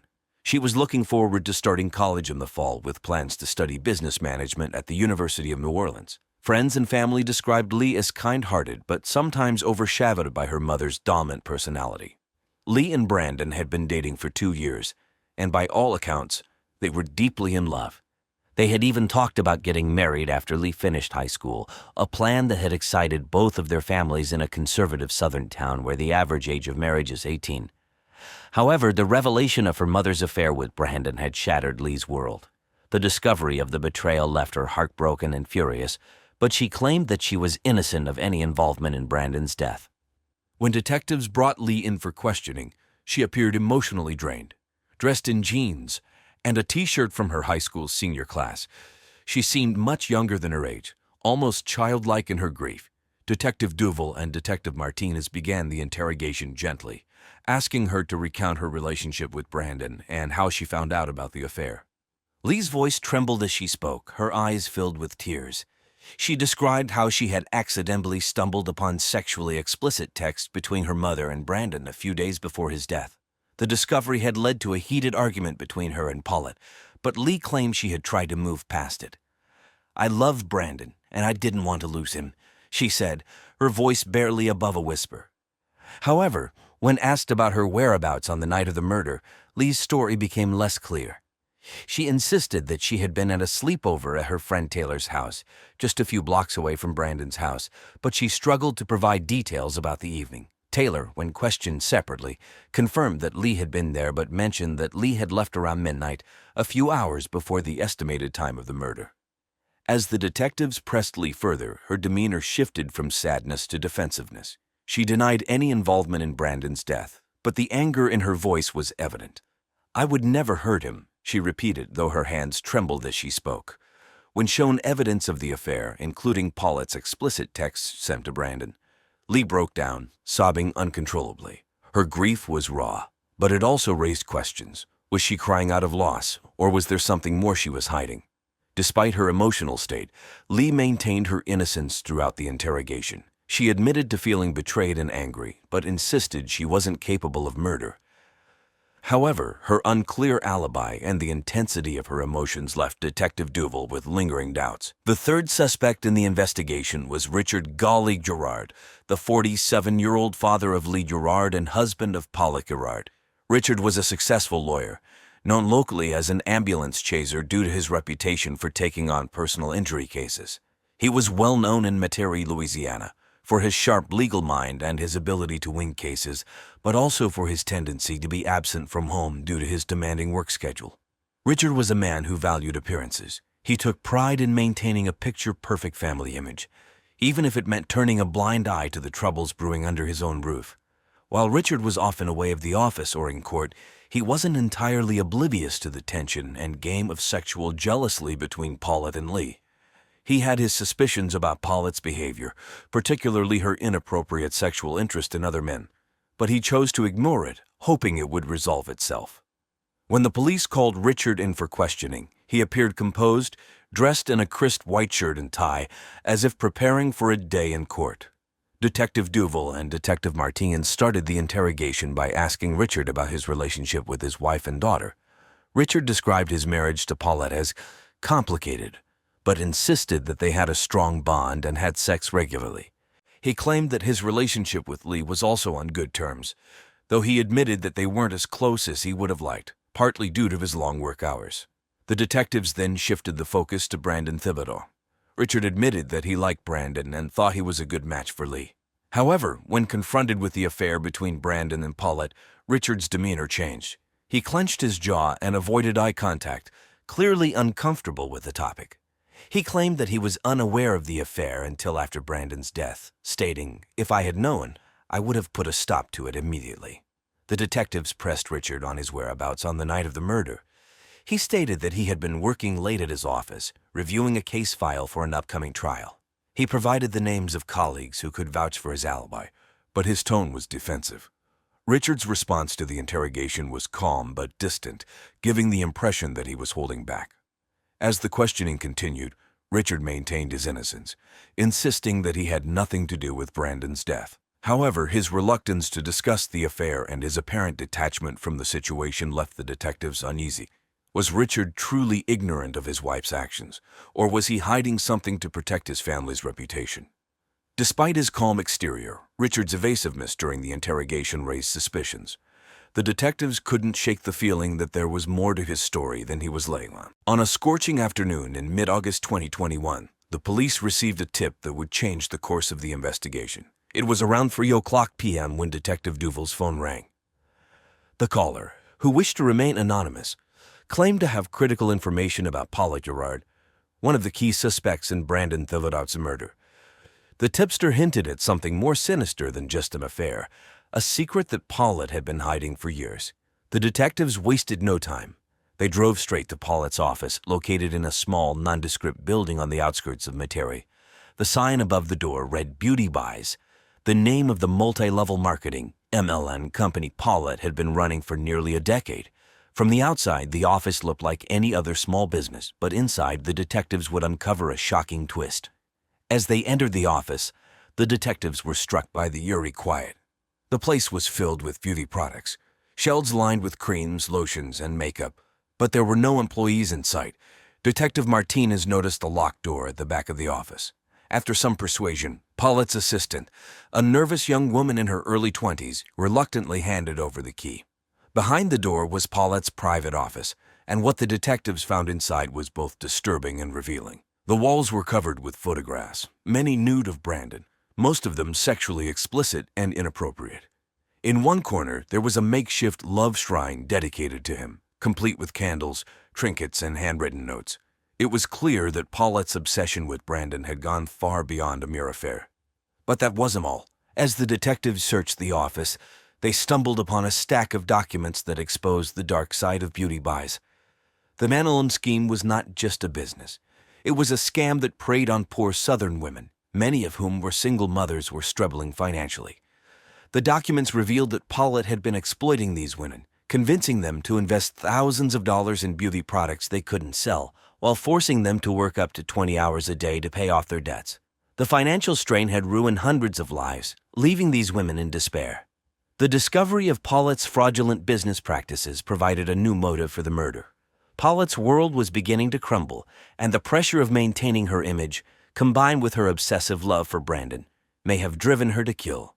With this new evidence, the police had a clearer picture of Paulette Gerard, a woman who would do anything to protect her secrets, even if it meant committing murder.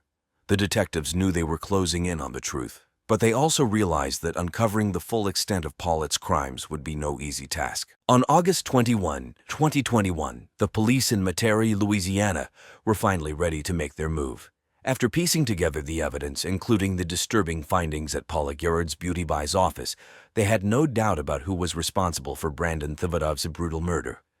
Paulette, 43, had become increasingly sexually obsessed with her daughter's boyfriend, leading her to commit an unthinkable crime.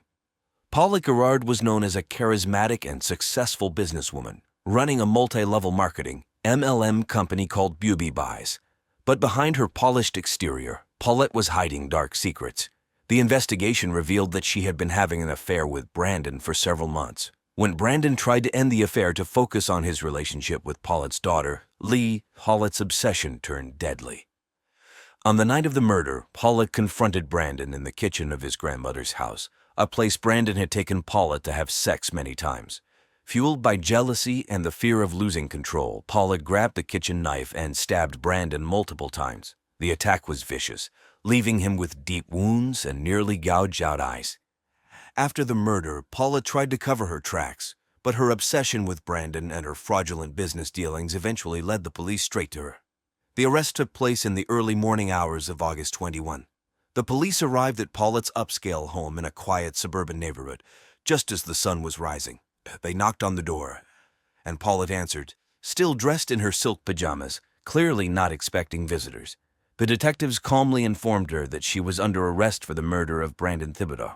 Paulette's reaction was a mixture of shock and defiance. She tried to maintain her composure, but the police could see the panic in her eyes. As Paulette was handcuffed and led to the police car, her neighbors watched in disbelief. Many of them had admired Paulette for her business success, not knowing the truth behind her glamorous facade. The news of her arrest spread quickly through the community, and by the time the police car pulled away, the streets were buzzing with gossip. Back at the station, Paulette was booked and placed in a holding cell. The detectives interviewed her, but she denied everything, insisting that she was innocent. However, the evidence against her was overwhelming, and the police were confident they had the right person. The arrest brought a sense of relief to Brandon's family, who had been living in fear and uncertainty since his death. The case was far from over, but with Paulette Gerard in custody, the police were one step closer to achieving justice for Brandon Thibodeau. The trial of Paulette Gerard for the murder of Brandon Thibodeau began on November 8, 2021, at the Jefferson Parish Courthouse in Metairie, Louisiana. The case had drawn significant media attention, with local news outlets like the Times-Picayune covering every detail. The courtroom was packed with spectators, eager to see how the case would unfold. The prosecution was led by Assistant District Attorney Mark Tremblay, a seasoned lawyer known for his tenacity in the courtroom. Tremblay, 52, had a reputation for being thorough and relentless, and this case was no exception. From the outset, he painted a damning picture of Paulette as a woman driven by jealousy and obsession. He argued that Paulette had brutally murdered Brandon in a fit of rage after he tried to end their affair, using the physical evidence and testimony from investigators to support his case. Tremblay also exposed Paulette's MLM business, Beauty Buys, as a fraudulent scheme that preyed on vulnerable women, adding to the portrait of her as a manipulative and dangerous individual.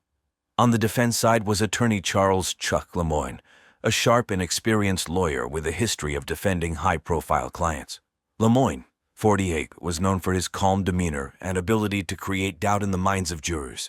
He argued that the evidence against Paulette was circumstantial and suggested that someone else, possibly Lee Gerard, could have committed the crime. Lemoyne also tried to humanize Paulette, portraying her as a loving mother and successful businesswoman who had been unfairly targeted by the media and the prosecution. As the trial progressed, the emotional toll on Brandon's family was evident. His grandmother, who had raised him, attended every session, clutching a worn photograph of Brandon. His girlfriend, Lee Gerard, sat with her father, both of them visibly shaken by the proceedings. The tension in the courtroom was palpable, especially during the testimony of the lead detective, who detailed the gruesome nature of Brandon's injuries and the evidence linking Paulette to the crime. On November 22, 2021, after 2 weeks of testimony and just 4 hours of deliberation, the jury returned with their verdict. Paulette Gerard was found guilty of first-degree murder. The verdict was met with tears of relief from Brandon's family, while Paulette remained stoic, though the color drained from her face as the words "guilty" echoed through the courtroom. The punishment was handed down on December 1, 2021. Pollitt was sentenced to life in prison without the possibility of parole.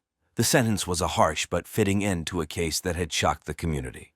For Brandon's family, the verdict brought a sense of justice, but the pain of losing him would never fully heal. The trial had also exposed the dark side of Pollitt's business, leading to further investigations into beauty buys and his practices.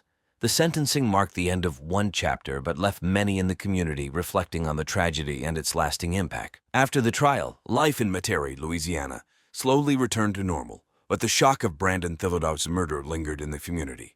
The close-knit neighborhood where everyone knew each other's business was forever changed.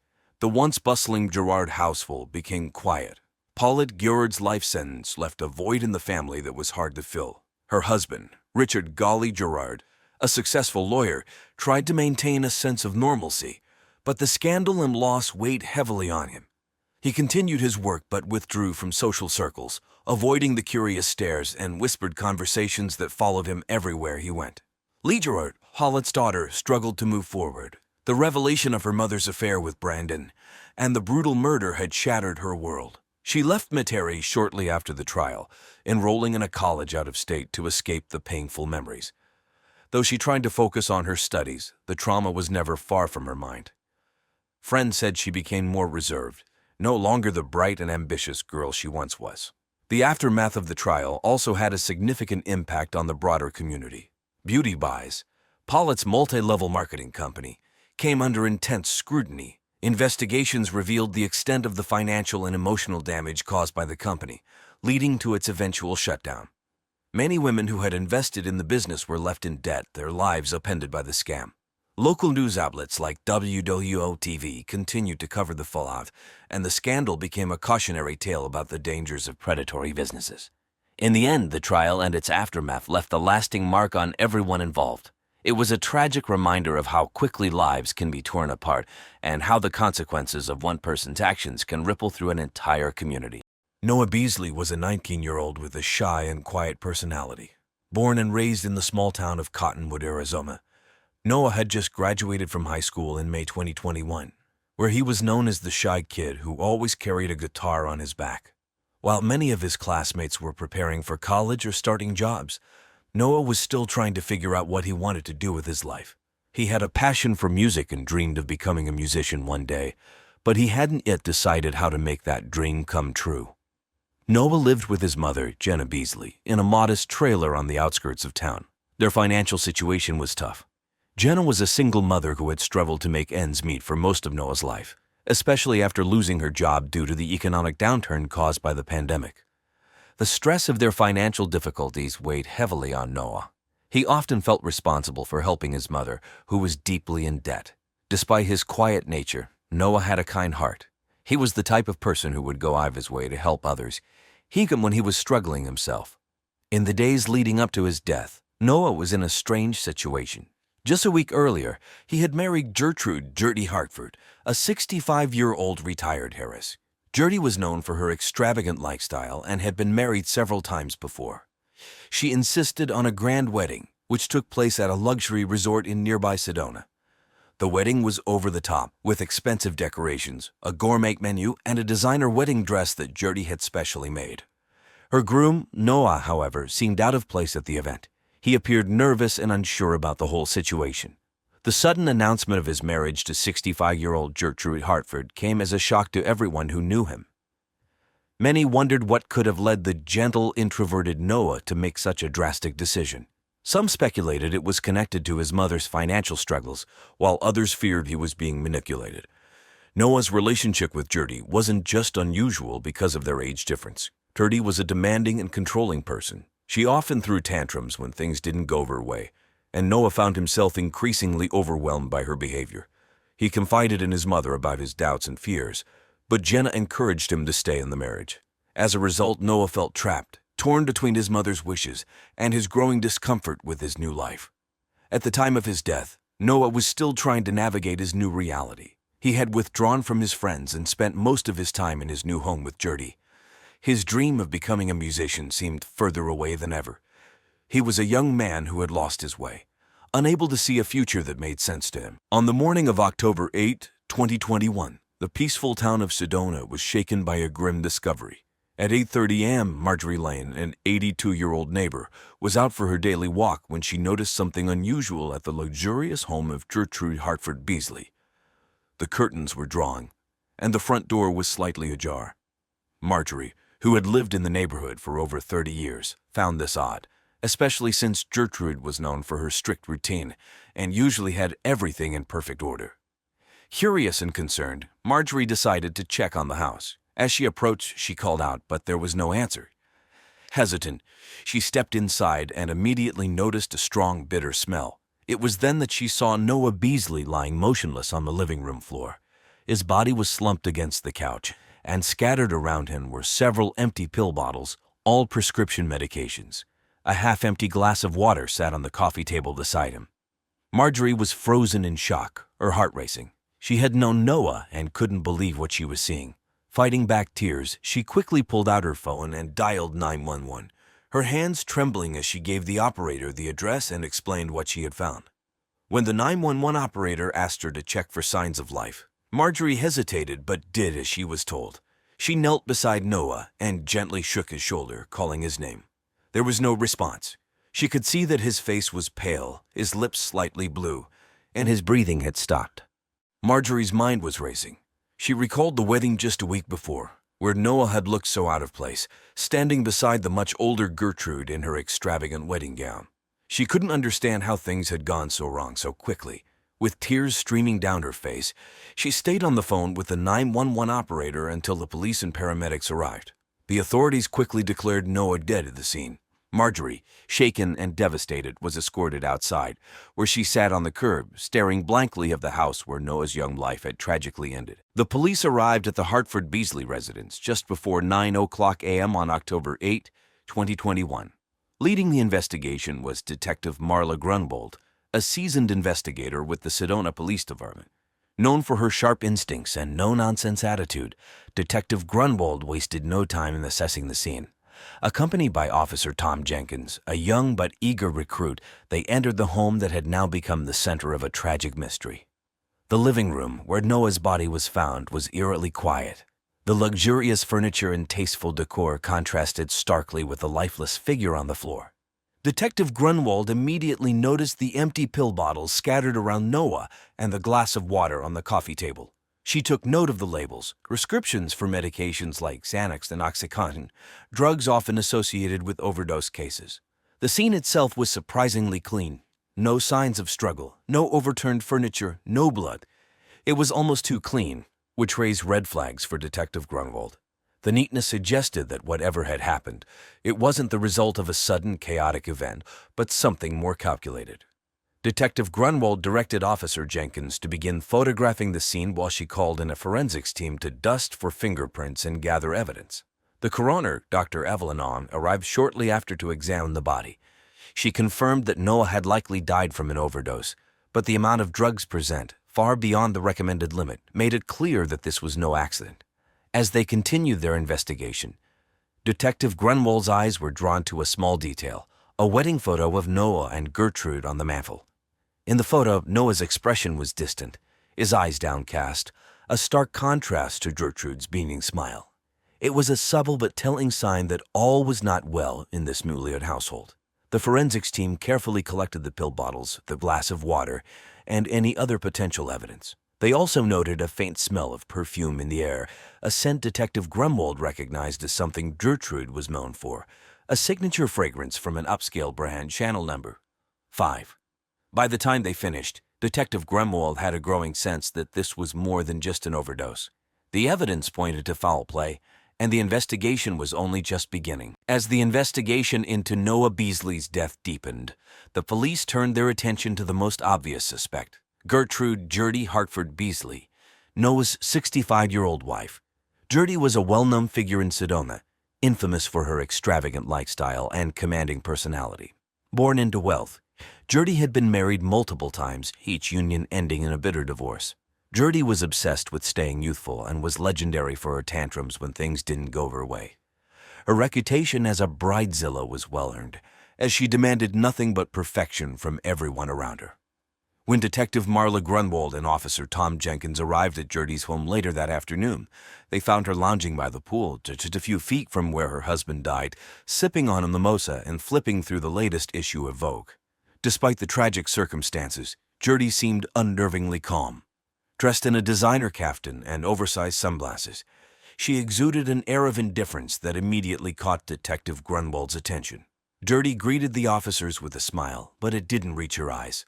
When asked about the events leading up to Noah's death, she explained that she had gone to bed early the night before, leaving Noah in the living room to play his, quote, computer games. She claimed that when she woke up that morning and didn't see him in bed, she assumed he had slept on the couch. She expressed surprise and some sadness upon hearing of his death, but didn't seem particularly distraught, as if she had heard a friend's vet had passed away. During the interrogation, Gertie's story remained consistent, but her lack of emotion raised suspicions. She was cooperative but distant, answering questions with rehearsed precision. When asked about the pill bottles found at the scene, Gertie stated that Noah had been struggling recently and had been prescribed medication to help him cope. She insisted that she had no idea he might overdose and suggested that perhaps Noah had taken more pills than he should have in a moment of despair. Despite her calm demeanor, Detective Grunwald noted a few inconsistencies in Gertie's story. For one, Gertie had mentioned that Noah was playing video games, but the TV was off when Marjorie Lane discovered the body. Additionally, the bed in the master bedroom was untouched, suggesting that Gertie may not have gone to bed at all. The more Detective Grunwald pressed, the more it became clear that Gertie was hiding something. However, without concrete evidence, the police couldn't hold her. Gertie's alibi seemed airtight, but her behavior left a lingering sense of doubt. As the interrogation concluded, Detective Grunwald couldn't shake the feeling that this glamorous, poised woman was more involved in Noah's death than she let on. With Gertrude Hartford Beasley remaining a person of interest, the police turned their attention to the second suspect, Jenna Beasley, Noah's mother. Jenna, 49, was a woman who had faced more than her share of hardships.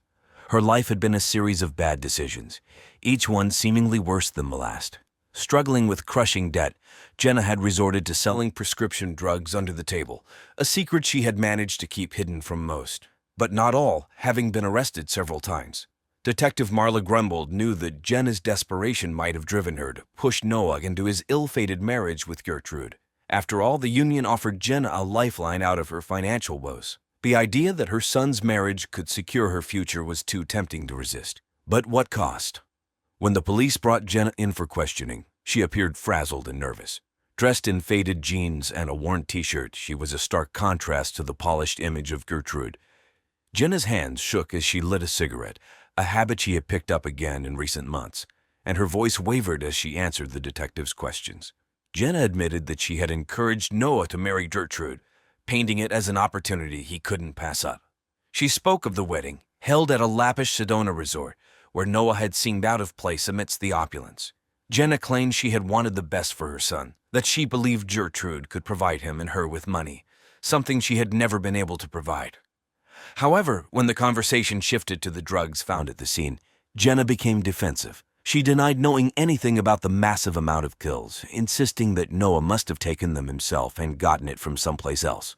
But Detective Grunwald wasn't convinced. Jenna's financial struggles, her involvement in illegal drug sales, and her desperation to secure her future all pointed to her involvement. Under pressure, Jenna's responses became more erratic. She began to contradict herself, at one point claiming she hadn't seen Noah in days, then later stating she had visited him the night before his death. Her nervousness and inconsistent statements only deepened the police's suspicions. Despite her denials, Jenna's connection to the drugs and her clear motive to ensure Noah's marriage worked made her a prime suspect. Detective Grunwald knew Jenna was cunning, ruthless, and would do anything to protect herself, even at the expense of her own son. As the interrogation ended, they were closer to unraveling the truth, but more pieces of the puzzle were still missing. With both Gertrude Hartford Beasley and Jenna Beasley under scrutiny, the police turned their attention to a third suspect. Harry Hartford, Gertrude's ex-husband. At 70 years old, Harry was a wealthy real estate mogul with a reputation for being ruthless in both business and his personal life. His most recent venture involved developing retirement communities across Arizona, a lucrative business that had only expanded his empire. Harry's relationship with Gertrude had ended in a bitter divorce just a few months before she married Noah.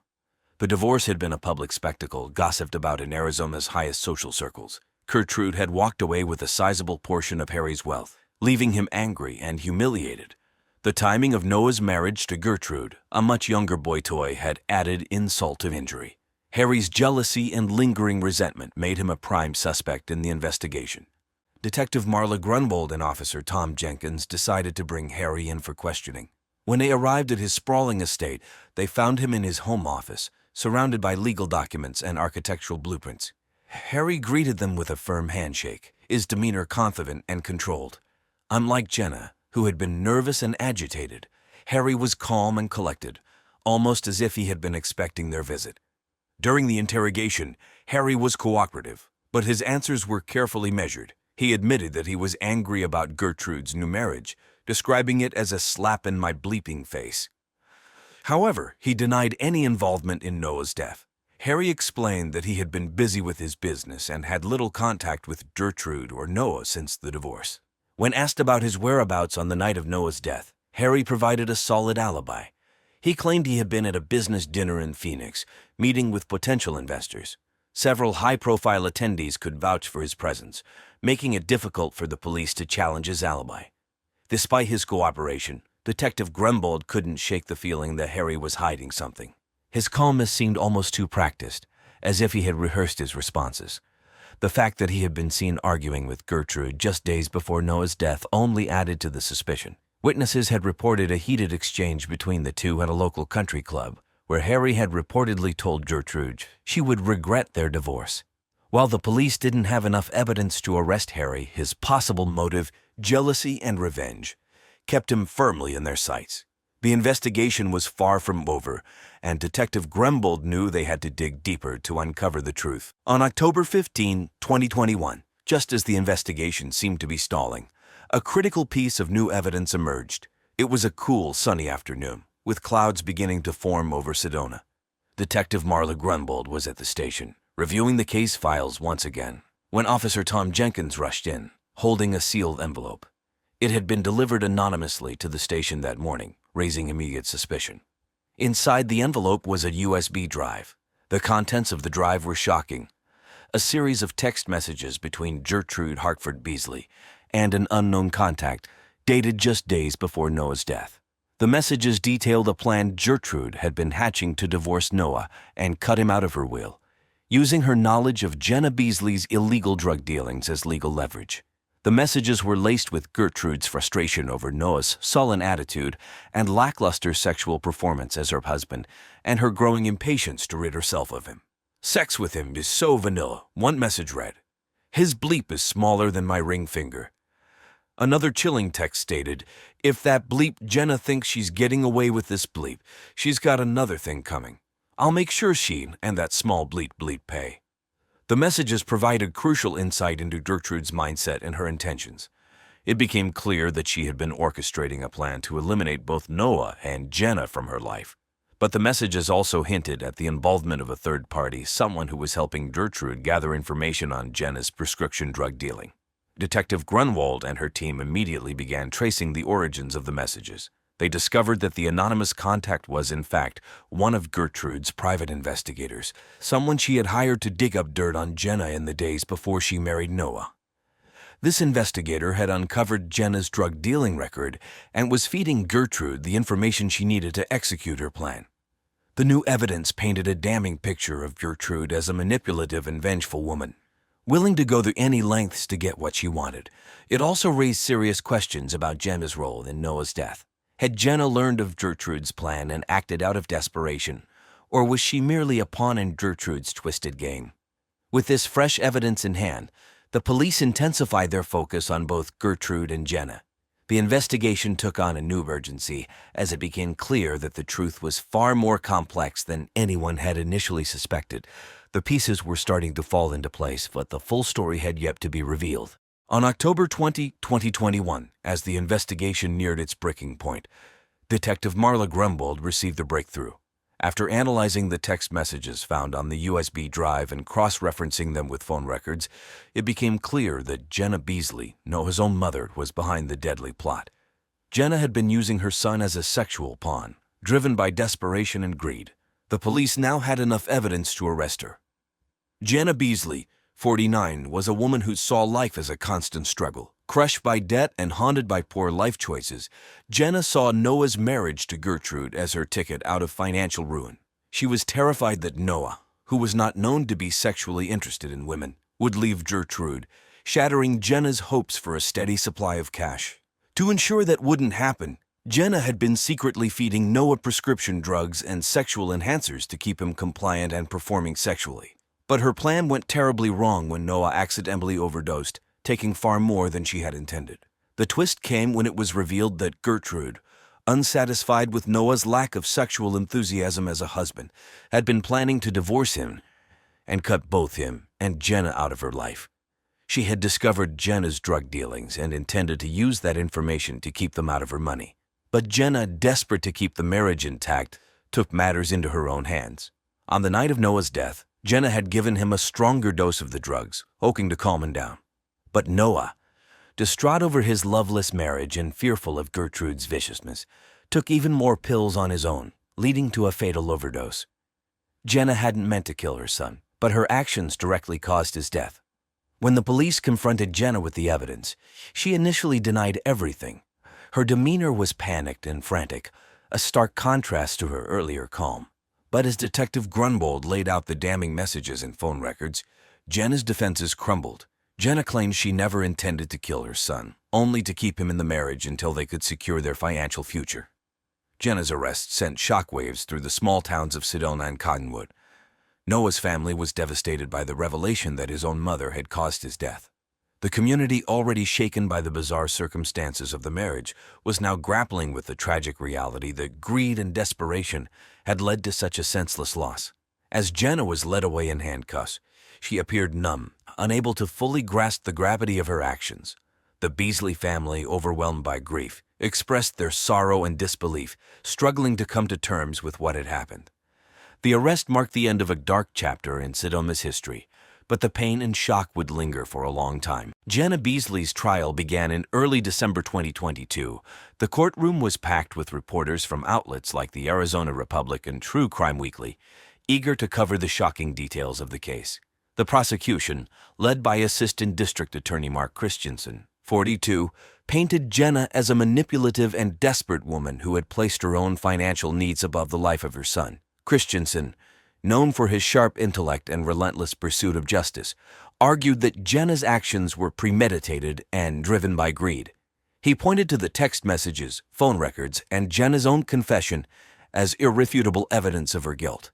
The defense, headed by public defender Carlita Vasquez, 28, countered by portraying Jenna as a troubled mother who had made a terrible mistake. Vasquez, a seasoned attorney with a reputation for compassion, argued that Jenna never intended to kill Noah.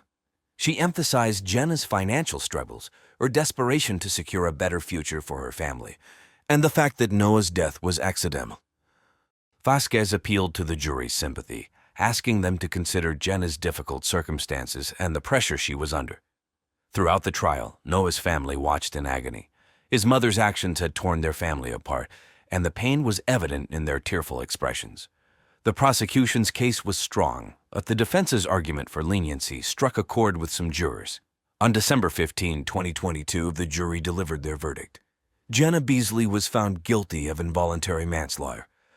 The jury believed that while Jenna's actions had caused Noah's death, there was not enough evidence to prove that she had intended to kill him. The courtroom was silent as the verdict was read, with Jenna showing little reaction, her face pale and expressionless. The judge sentenced Jenna to 10 years in prison, with the possibility of parole after 5 years. The sentence was met with mixed reactions. Some felt it was too lenient, given the tragic loss of Noah's life, while others believed it was fair, considering Jenna's desperate circumstances. For Noah's family, the verdict brought little comfort. They were left to grapple with the reality that their loved one was gone, taken by the very person who was supposed to protect him. The town of Sedona, too, was left to process the disturbing events that had unfolded in their midst, a stark reminder of how greed and desperation can lead to unthinkable actions. In the months following Jenna Beasley's sentencing, the impact of the case continued to resonate deeply within the Sedona community. Betrayal had left a lasting mark on everyone involved, from the Beasley family to local residents. Jenna Beasley was sent to the Arizona State Prison Complex in Perryville, a high-security facility located near Phoenix. In prison, Jenna faced a challenging environment. Her case had received significant media attention, and she was often the subject of gossip and judgment from fellow inmates. The prison system offered her limited opportunities for rehabilitation and support, leaving her to reflect on the tragic consequences of her actions. Jenna spent her time participating in prison programs aimed at addressing substance abuse and mental health issues, hoping to find some sense of redemption and prepare for her eventual release. Despite the turmoil, life in Sedona gradually returned to normal. The town held a memorial for Noah at a local park, attended by friends, family, and residents who wished to honor his memory. The event featured live music and speeches celebrating Noah's life and dreams. It was a somber reminder of the young man whose life was cut short, and it offered the community a chance to come together and support one another. As for the media, coverage of the case eventually faded, making way for new stories and developments. However, the impact of Noah's death and the subsequent trial continued to serve as a poignant reminder of the consequences of desperation and greed, affecting everyone who had been touched by the tragic events of October 2021. Mildred Librilla, a retired nurse aged 68, resided in Centerville, Ohio, a quiet suburban town nestled in the heartland of America. Known for her forceful nature and sharp tongue, Mildred was a force to be reckoned with in her community. Her days were spent in a small, modest house on Elm Street on Centerville's east side, where she lived alone. Despite her solitude, Mildred was never short of drama. She had a reputation for meddling in her family members' affairs, imposing her opinions and judgments on them with an iron fist. Her fierce loyalty, however, was unquestionable. She was willing to go to great lengths to protect her loved ones, even if it meant resorting to violence or crossing ethical boundaries. Mildred's difficult personality often led to heated confrontations within her family. Arguments would escalate and tempers would flare. The tension was frequently palpable, and neighbors would overhear the occasional shouting match. Rumors of Mildred's controlling nature spread like wildfire through the tight-knit community. But behind closed doors, there was more to Mildred than met the eye. She had a secret life, hidden beneath her stern exterior. Friends and neighbors were unaware of the depths of her darkness, the secrets she kept locked away. The facade she presented to the world was just that, a facade. As we delve deeper into Mildred's story, we will explore the events that unfolded in Centerville, Ohio, in July 1991. We will uncover the shocking secrets that lay dormant, waiting to be revealed. Join us as we piece together the puzzle of Mildred's life and the tragic turn it took. On a fateful summer morning in the quaint town of Centerville, Ohio, the tight-knit community was abruptly jolted from its peaceful slumber. July 18th, 1991 would forever be etched in the collective memory of Centerville's residents, as it marked the shocking discovery of Mildred Librilla's lifeless body. Mildred, a retired nurse who had dedicated her life to caring for her family, met a tragic end within the confines of her own home on Elm Street. The tranquility of her sleep was abruptly shattered as a pillow was callously placed over her face, suffocating her in the darkness of the night. It was Angela Librilla, Mildred's daughter-in-law, who stumbled upon this gruesome scene. The morning sun had just begun to cast its warm glow upon the world when Angela, with a mix of trepidation and curiosity, ventured into Mildred's bedroom. The sight that greeted her was nothing short of a nightmare. Angela's heart raced as she took in the surreal tableau before her. Her mother-in-law lay motionless on the bed, her face buried beneath the weight of the pillow. Panic and disbelief washed over Angela, her mind struggling to comprehend the horrifying reality that she had unwittingly stumbled upon. With trembling hands, Angela reached for the kitchen phone and dialed the emergency number, her voice quivering as she relayed the chilling details to the operator. The seconds stretched into an eternity as she anxiously awaited the arrival of the authorities, their presence offering a glimmer of hope in the face of this unimaginable tragedy. News of Mildred's untimely demise quickly spread throughout Centerville, a town unaccustomed to much gossip but no such heinous acts of violence. The tight-knit community, usually united in their shared sense of security, now found themselves gripped by fear and uncertainty. Whispers of speculation and theories filled the air. as neighbors huddled together, seeking solace and answers amidst the chaos. In the boringly quiet town of Centerville, Ohio, a dark cloud descended upon its close-knit Rust Belt community. The life of Mildred Labrilla, a retired nurse, took a tragic turn that fateful day. Known for her stern and serious nature, Mildred's demise would leave the town in shock and disbelief. Mildred, 68, was not one to shy away from expressing her opinions and judgments. Her sharp tongue and domineering personality often left her family members feeling suffocated. She meddled in their affairs, imposing her will on them with an iron fist. Despite her abrasive demeanor, Mildred's loyalty to her family knew no bounds. She was willing to go to great lengths to protect them, even if it meant crossing ethical boundaries or resorting to violence. It was on a warm July morning when Angela Labrilla, Mildred's daughter-in-law, made the horrifying discovery of Mildred's corpse. The Centerville Police Department responded swiftly to the distressing call. Detective Rollo Worster and Officer Oscar Grelovich were assigned to the case. With meticulous attention to detail, they combed through the crime scene, searching for any clues that would unravel the truth behind Mildred's untimely death. As they entered the room, the detectives were struck by the eerie cleanliness. There were no signs of struggle or forced entry, leaving them puzzled. The cause of death, suffocation, was determined through a thorough examination, but the question of who was responsible remained unanswered. Detective Worster and Officer Grelovich turned their attention to Mildred's personal life, hoping to uncover any potential motives or suspects.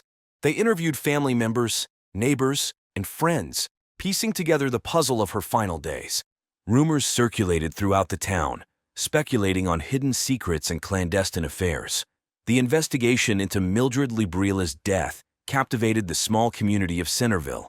Local newspapers and television stations covered the case extensively, with headlines splashed across the front pages.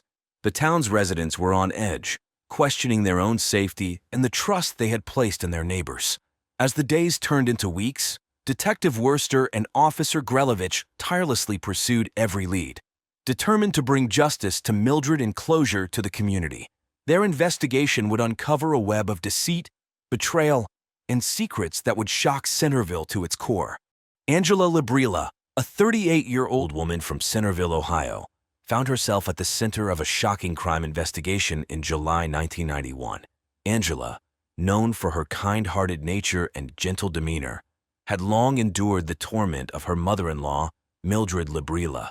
Mildred, a retired nurse and a woman of strong will, had a reputation for being stern and controlling. Her sharp tongue and domineering nature made her a force to be reckoned with in the Labrilla family. Angela, as her only daughter-in-law, bore the brunt of Mildred's wrath, enduring years of constant criticism and even physical abuse. The police, led by Detective Rollo Worster and Officer Oscar Grelovich, focused their attention on Angela as the prime suspect in Mildred's tragic demise. The investigation aimed to uncover any possible motives that Angela might have had for committing such a heinous crime. During the interrogation, Angela's emotions were a mix of anger, frustration, and relief.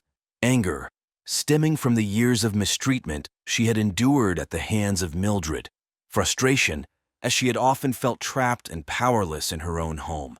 And finally, relief, as the burden of Mildred's control was finally lifted from her shoulders. The detectives delved into Angela's past, seeking to understand the dynamics of her relationship with Mildred.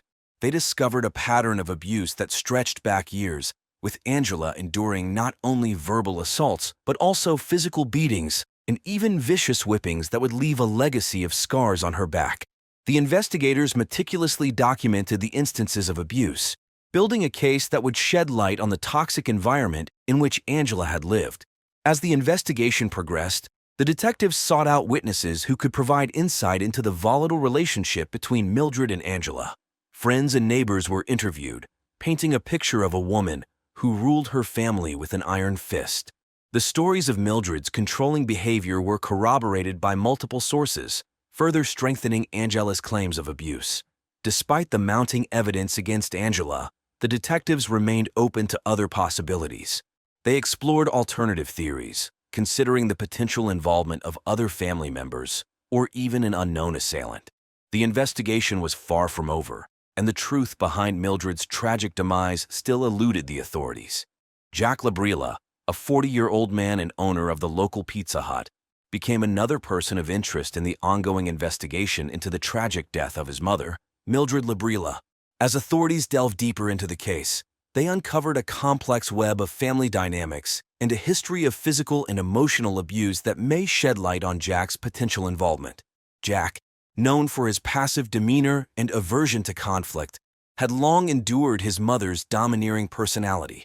Over the decades, Mildred subjected Jack to near constant physical abuse, leaving him with deep emotional and physical scars. Despite the torment he endured, Jack chose to avoid confrontation, opting instead to maintain a semblance of peace within the family. However, his love and loyalty towards his wife, Angela Labrilla, may have pushed Jack to consider drastic measures to protect his family. Angela, who had also been questioned as a suspect, endured years of Mildred's constant criticism and even physical abuse. The couple had long dreamt of a life free from Mildred's oppressive presence, and the tension within the family had reached its breaking point. In the weeks leading up to the tragic event, neighbors reported witnessing heated vitriol between Mildred and Jack. These disputes often revolved around Angela and the couple's desire to break free from Mildred's control. The tension within the household had become palpable, and friends and family members had noticed a change in Jack's behavior. He appeared on edge and increasingly distant, as if burdened by a heavy secret. As investigators meticulously combed through the evidence, they are piecing together a timeline of events leading up to Mildred's death, scrutinizing Jack's movements and interactions in the days and hours preceding the crime, hoping to uncover any clues that may point to his involvement. The police also examined phone records and financial transactions to determine if Jack had any motive or opportunity to carry out such a heinous act. The investigation into the murder of Mildred Labrilla took a surprising turn when new evidence emerged, revealing a web of dark secrets within the peaceful town of Centerville, Ohio. On a stormy night in August 1991, Lana Briscoe, a neighbor of the Labrilla family, made a startling discovery that would send shockwaves through the community. Lana, a curious and observant woman, had always suspected that there was more to Mildred's life than met the eye. As she rummaged through her attic, searching for an old photo album, she stumbled upon a dusty box tucked away in a corner. Intrigued, Lana opened it and found a collection of letters, carefully preserved over the years. To her astonishment, the letters were exchanges between Mildred and her own daughter, Jana. The contents of these letters painted a picture of a complex and tumultuous sexual relationship. They revealed a love that was tainted by deep-seated resentment and a constant power struggle. As Lana read through the letters, she couldn't help but feel a sense of unease. The words on the pages were filled with anger, frustration, and a longing for freedom. It was clear that Jana, despite her love for her mother, harbored a deep-seated hatred towards her. The letters detailed the emotional and psychological abuse that Mildred had subjected Jana to throughout their relationship. They spoke of a woman who controlled every aspect of her daughter's existence, leaving her feeling trapped and suffocated. It became evident that Jana's relationship with Mildred was far from an idyllic May-December love story. The police were stunned by this revelation. They had initially focused their investigation on Angela, Mildred's daughter-in-law, and Jack, her son. But now, with the emergence of these letters, Jana became a potential suspect as well. The detectives delved deeper into Jana's life, searching for any signs of motive or opportunity. In the small town of Centerville, Ohio, the investigation into the tragic murder of Mildred Labrilla took an unexpected turn when a new suspect emerged. Jana Briscoe, a 19-year-old neighbor known for her nosy nature and penchant for gossip, found herself under the watchful eye of law enforcement. Jana, with her outwardly friendly demeanor, had managed to hide a deep-seated resentment towards Mildred. But what shocked the police even more was the revelation of a secret sexual affair between the two women. As Lana Briscoe, a neighbor of Mildred and Jana's mother, stumbled upon a hidden stash of love letters exchanged between Mildred and Jana, the police realized they had a potential motive on their hands. During the interrogation, Jana's emotions were a mix of anger, guilt, and a twisted sense of satisfaction. She revealed that her relationship with Mildred was a complicated web of love and resentment. Jana had long been drawn to Mildred's domineering personality, but at the same time, she harbored deep-seated anger towards her. As the police dug deeper into Jana's background, they discovered a troubled past. Jana had always been an outsider, struggling to fit in with her peers. She found solace in her secret sexual relationship with Mildred, a woman who seemed to understand her in a way no one else did. But this connection was tainted by the constant power struggle between them. Jana's resentment towards Mildred stemmed from years of feeling controlled and manipulated.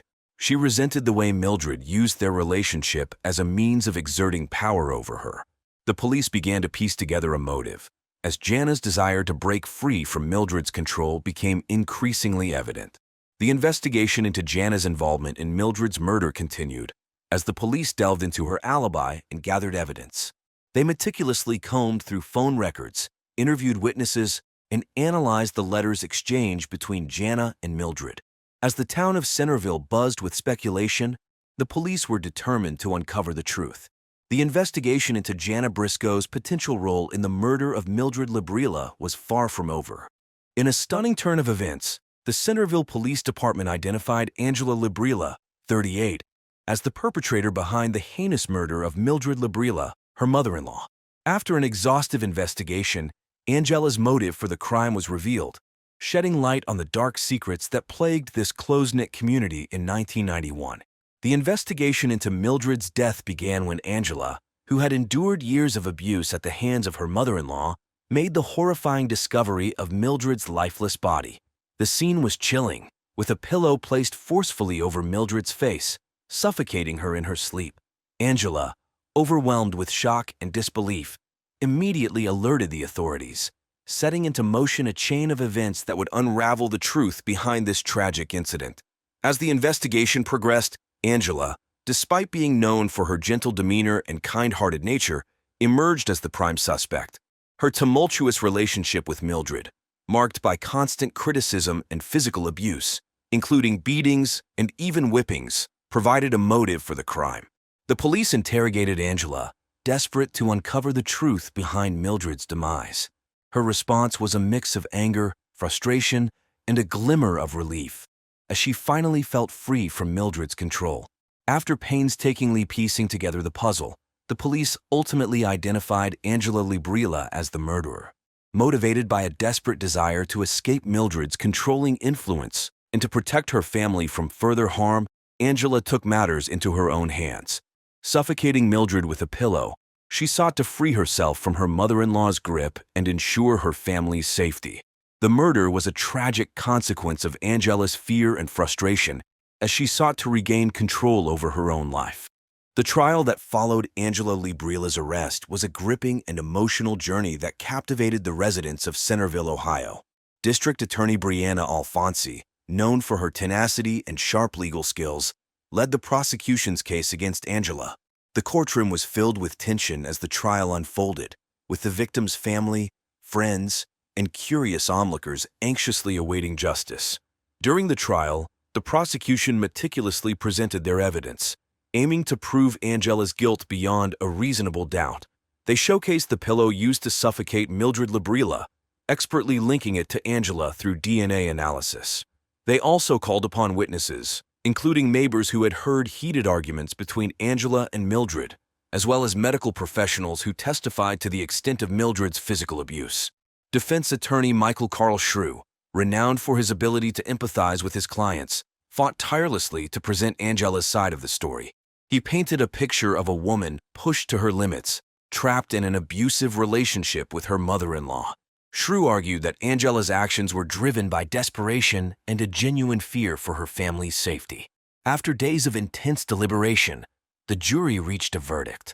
Angela Bridezilla was found guilty of first-degree murder.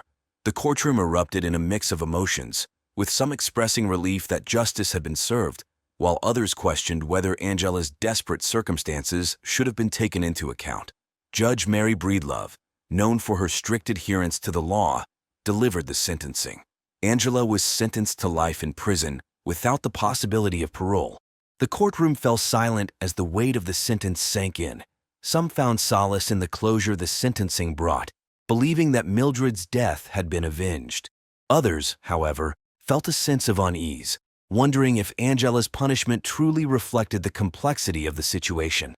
Following the conclusion of the trial, the lives of all those involved were forever altered. Angela Labrilla, now serving a life sentence, grappled with the profound repercussions of her actions. Confined within the walls of the Centerville Correctional Facility, Angela faced the daunting task of rebuilding her life behind bars. The routine of prison life became her new reality, as she navigated the daily challenges and sought solace in the limited freedoms she still possessed. Meanwhile, Jack Labrilla, finally liberated from the clutches of his domineering mother, embarked on a journey of self-discovery and healing.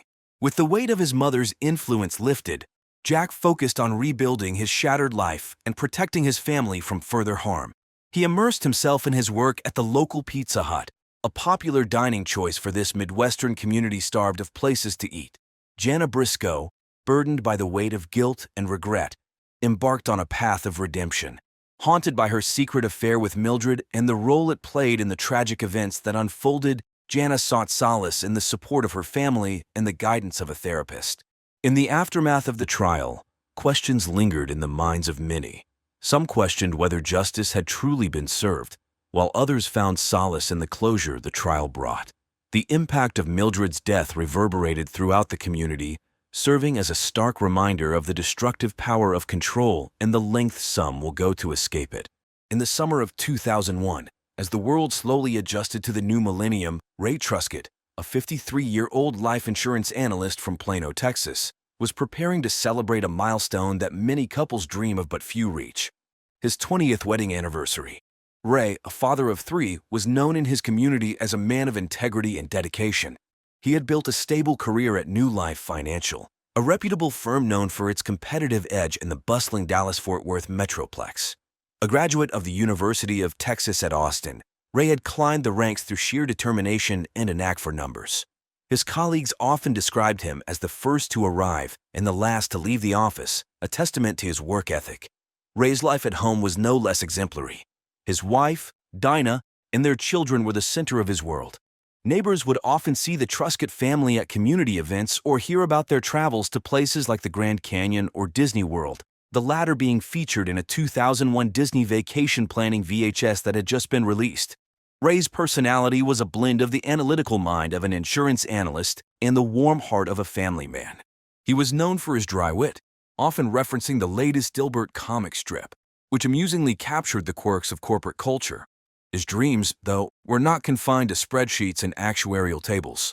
Ray aspired to see his children graduate from college and to one day retire to a quiet life, perhaps in the Texas Hill Country, where he and Dinah could enjoy their golden years. In the days leading up to his death, Ray was seen in high spirits, even mentioning to his neighbor about his anticipation for the U2 Elevation Tour concert, scheduled for later that year. He had been meticulously planning the anniversary cruise, set to embark from Galveston, Texas, aboard the majestic Voyager of the Seas, a Royal Caribbean vessel famed for its luxurious amenities and scenic routes. Little did anyone know that this journey, meant to celebrate 2 decades of love and commitment, would be his last.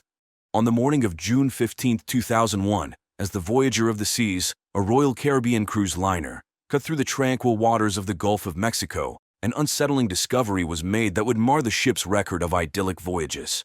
It was approximately 7:30 a.m. when the body of Ray Truscott, a 53-year-old life insurance analyst from Plano, Texas, was spotted by a fishing boat, the Sea Sprite, captained by Marcus Caldwell.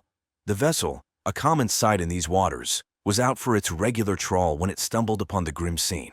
The weather was uncharacteristically mild for a June morning, with a soft breeze that offered little solace to the crew of the Sea Sprite as they grappled with their find. Captain Caldwell, a seasoned mariner, was taken aback by the sight of the lifeless body bobbing in the gentle swells.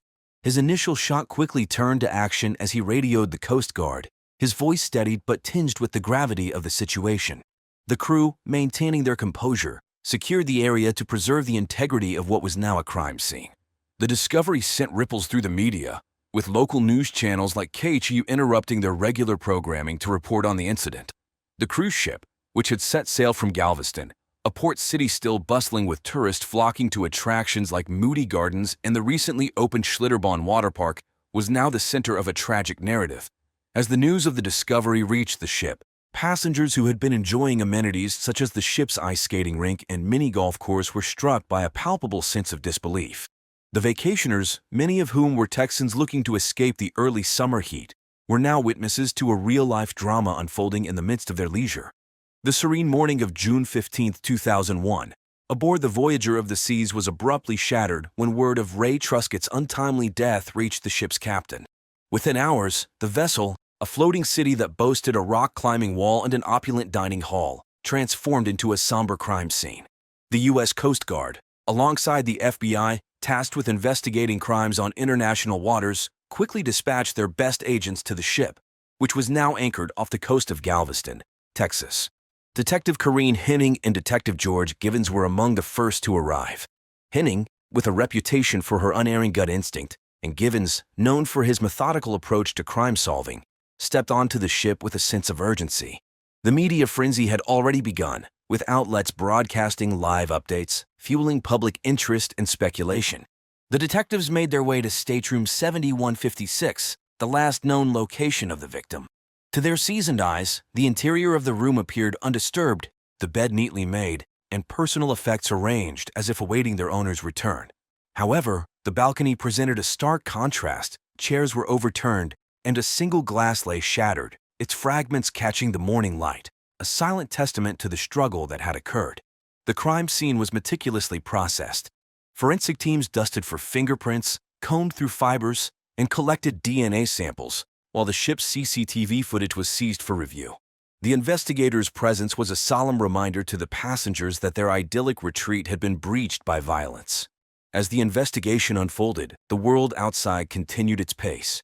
In the background, faint sounds could be heard from the ship's onboard entertainment system, a hit song of the time, now a jarring soundtrack to a tragedy. The detectives, unfazed by the ship's grandeur or the distractions of the media, focused on the grim task at hand, piecing together the final moments of Ray Truscott's life and identifying his killer. As the Voyager of the Seas remained anchored, a mere silhouette against the June sky, the investigation into Ray Truscott's death turned to those closest to him. Dinah Truscott, 51, the victim's wife of 20 years, became the focus of intense scrutiny. Known for her gentle demeanor and her role as a devoted homemaker, Dinah was the archetype of suburban tranquility in Plano, Texas, a city that prided itself on being one of the best places to live in America. According to a CNN Money magazine feature that year, Dinah's life was seemingly filled with PTA meetings and Sunday family barbecues. Her dreams were modest, a happy family, a comfortable home, and the joy of seeing her children succeed. Yet, beneath the veneer of domestic bliss, detectives wondered if there lay a motive for murder. The interrogation was conducted away from the prying eyes of the public, who were busy discussing the case on internet forums, a burgeoning trend in the early 2000s. Detectives Henning and Givens, in a room with views of the endless ocean, questioned Dinah. Her responses were punctuated by moments of confusion and long pauses. She struggled to account for her whereabouts at the time her husband was believed to have been thrown overboard. Her alibi, that she had been asleep in their stateroom, offered little in the way of corroboration. Despite her seemingly oblivious nature, Dinah's reactions during the interrogation raised suspicion. Was her demeanor a mask for something more sinister, or simply the shock of a grieving widow? The detectives took note of her every word and gesture, aware that in cases such as these, the truth was often hidden in plain sight. As the investigation continued, the question remained, was Dinah Truscott a heartbroken spouse or a cunning adversary? The inquiry into Ray Truscott's death intensified as the focus shifted to Bob Hackles, a 56-year-old colleague of the victim. Hackles, a seasoned insurance analyst at Newlywed Financial, was aboard the Voyager of the Seas with his family. His outward persona was that of an affable family man, yet beneath this facade was a clandestine relationship with Ray that, if exposed, could upend his life. Hackles' presence on the cruise was ostensibly for leisure, alongside his Russian wife, Irina, and their 2 children. However, investigators suspected that his true motive may have been rooted in the tangled web of his secret romantic involvement with the victim. The early 2000s were a time of contrasting attitudes towards such relationships, with television shows like Will and Grace bringing LGBTQ themes into mainstream media. Yet many still faced societal pressures to conform to traditional family structures. During the interrogation, Hackles maintained a calm exterior, answering questions with measured responses. Hackles was unflappable, even as detectives probed for a crack in his composure, seeking to understand the nature of his relationship with Ray and the potential for jealousy or betrayal to have driven him to murder. The police were methodical in their approach, aware that the success of shows like CSI, Crime Scene Investigation, which had captivated audiences with its portrayal of forensic science, had raised public expectations for swift and conclusive detective work. They scrutinized Hackles' alibi, cross-referencing it with witness statements and security footage, determined to uncover whether his calm was a facade for a more turbulent inner turmoil.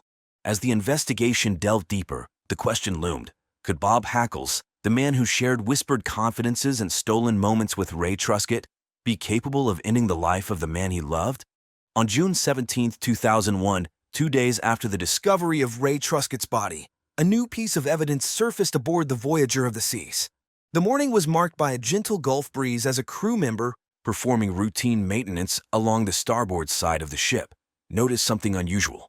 Caught on a piece of protruding metalwork was a fragment of fabric, navy blue, with a distinctive pattern that matched a shirt belonging to Bob Hackles, one of the prime suspects in the case. The finding was a potential turning point in the investigation, a tangible clue in a case that had thus far offered few. The fragment was immediately secured and sent for forensic analysis, with the hope that it might yield DNA or other materials that could link the suspect to the crime scene. The media, always hungry for a new angle on the story, began to speculate on the implications of this development. The FBI agents, well-versed in the nuances of evidence collection and its role in building a case, treated the discovery with the gravity it deserved. The weather, which had been a mix of sun and cloud, seemed to mirror the uncertainty that hung over the ship as passengers and crew alike pondered the significance of the find. As the news of the fabric fragment reached the mainland, it became a topic of discussion on news programs, where anchors dissected the latest developments with legal experts. The cruise ship, once a symbol of escape and relaxation, had become the backdrop for a narrative that was as gripping as any summer blockbuster, with the added weight of real-world consequence. The investigators, for their part, continued their meticulous work, aware that in the world of criminal justice, unlike the instant gratification of winning a game of Who Wants to Be a Millionaire, patience and thoroughness were the keys to uncovering the truth. The investigation's next chapter unfolded as attention turned to Carl Bauhines, a 49-year-old librarian from Largo, Florida, whose connection to Ray Truscott added another layer of complexity to the case. Carl, a seemingly unassuming man, was revealed to have been entwined in a secret romantic liaison with Ray, a fact unknown to both Dinah Truscott and Bob Hackles, the other suspects in this unfolding drama. On board the Voyager of the Seas, Carl's demeanor stood in contrast to the ship's vibrant atmosphere, which typically buzzed with the excitement of vacationing families and couples. His quiet, introspective nature belied the depth of his involvement with Ray, and as the FBI delved into his background, they uncovered a man who dreamed of a life less ordinary. Yearning for acceptance in a world that was just beginning to embrace diversity in love and relationships. In the interview room, Carl's emotions were palpable. He vacillated between anger and profound sadness, his dreams of a future with Ray now irreparably shattered. For Carl, there was no escape from the harsh glare of suspicion that now shone upon him. His responses to the FBI's probing questions were tinged with desperation as he struggled to reconcile his clandestine relationship with the brutal end it had met. As the investigation wore on, the public followed the case with the same fervor as they did the unfolding saga of Gary Condit and Chandra Levy, a scandal that dominated the news cycles. The question on everyone's mind was whether Carl Bauhines, a man who sought solace in the quiet corridors of a library, could be capable of a crime as loud as murder. The investigation aboard the Voyager of the Seas culminated in a revelation that pierced the veil of mystery surrounding Ray Truscott's death. Bob Hackles, a 56-year-old insurance analyst and secret romantic partner of the victim, emerged as the perpetrator. The evidence painstakingly gathered by the FBI pointed irrefutably to a crime of passion, a fatal encounter that transpired against the backdrop of the ship's grandeur in the Gulf of Mexico's expanse.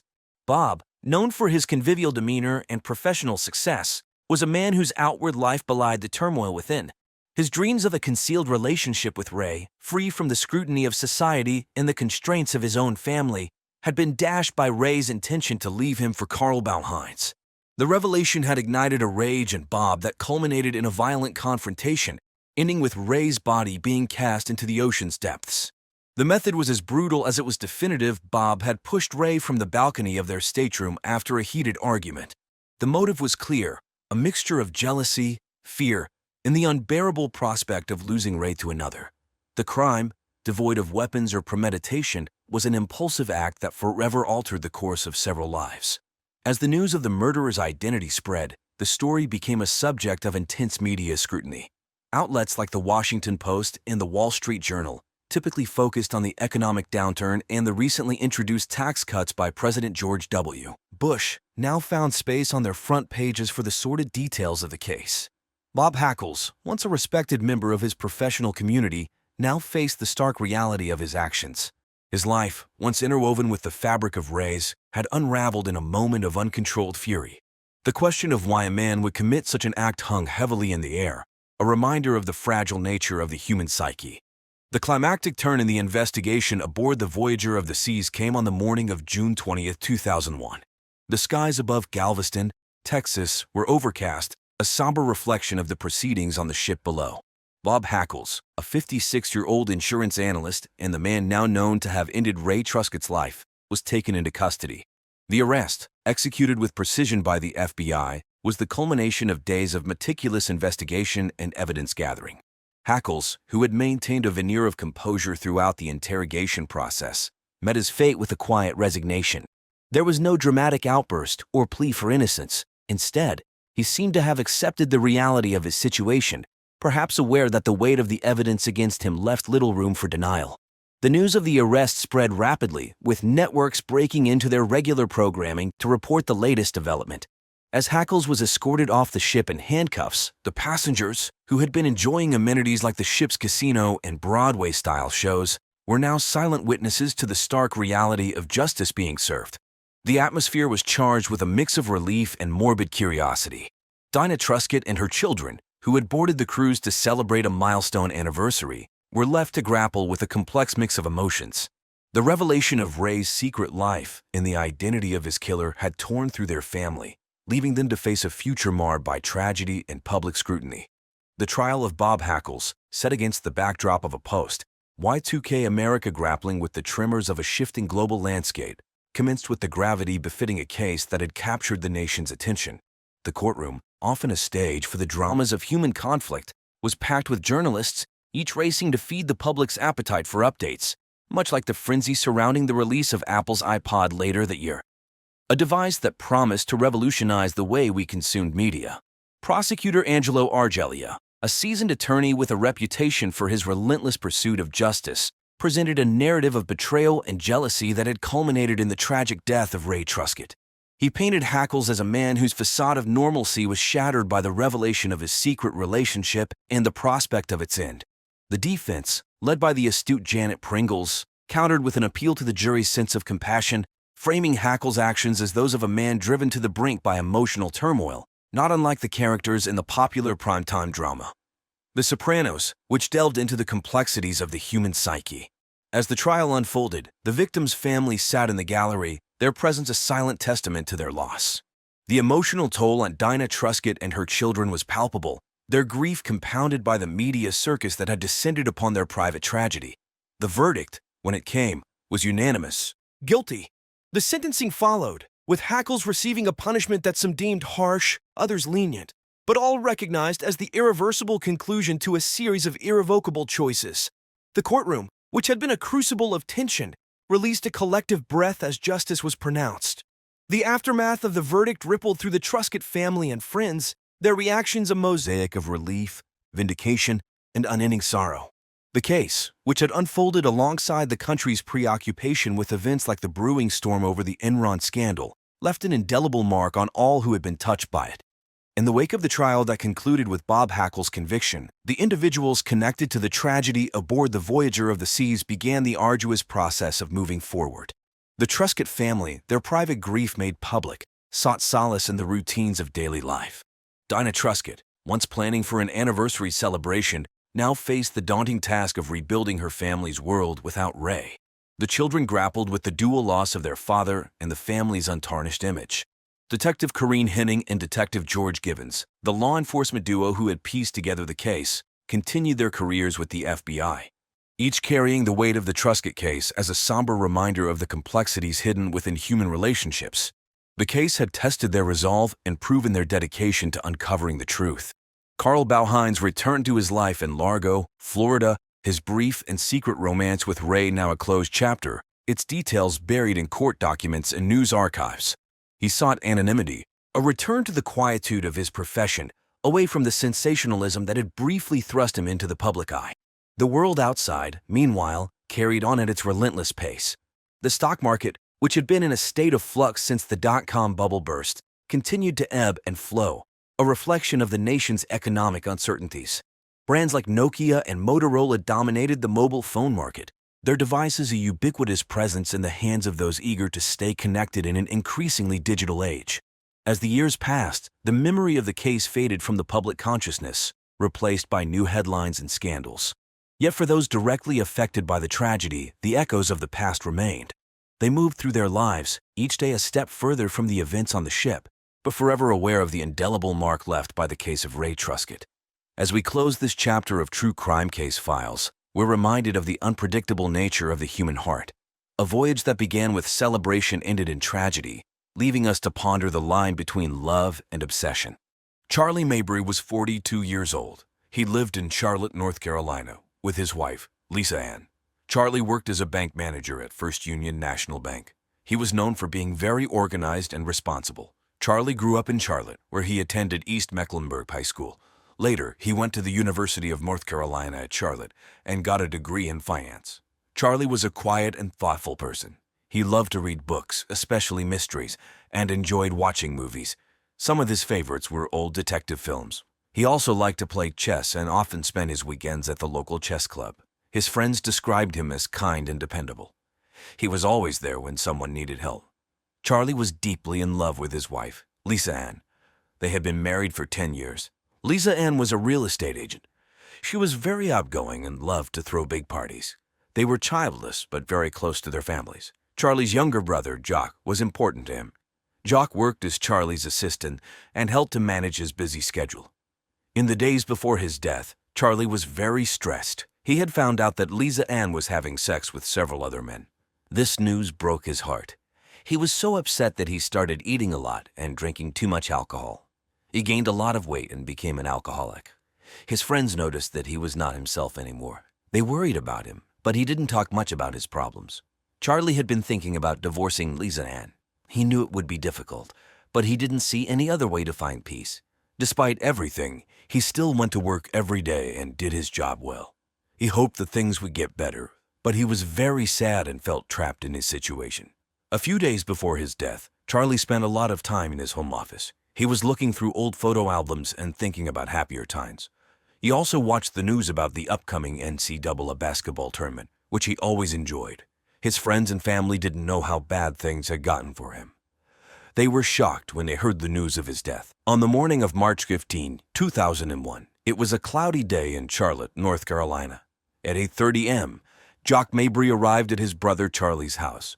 Jock was there to help Charlie with some work, as he often did. As he walked up to the front door, he felt a strange sense of unease. Jock knocked, but there was no answer. He used his key to open the door and called out for Charlie, but the house was silent. Jock walked through the quiet house, heading toward Charlie's home office. When he reached the door, he saw something that made his heart stop. Charlie was slumped over in his chair, a gun in his right hand, and there was a gunshot wound to his head. The sight was shocking and horrifying. Jock's hands trembled as he stood there, trying to process what he was seeing. Immediately, Jock ran to the phone and dialed 911. His voice shook as he told the operator that he had found his brother, and it looked like Charlie had taken his own life. The operator stayed on the line with Jock, trying to keep him calm while they waited for the police to arrive. Jock paced the room, looking around and trying to understand how this had happened. As he waited, Jock noticed something strange. Charlie was left-handed, but the gun was in his right hand. This detail stood out to him, making him question if this was really a suicide. He told the 911 operator about it, and she assured him that the police would investigate everything thoroughly. Within 15 minutes, the police arrived. They quickly secured the area and began their investigation, taking pictures, collecting evidence, and talking to Jock about what he had found. The police arrived at Charlie Mabry's house at 8:50 a.m. on March 15, 2001. The weather was cloudy and chilly, matching the somber mood of the situation. Detective Sarah Marlett and Detective Joe Jack Solaire led the investigation.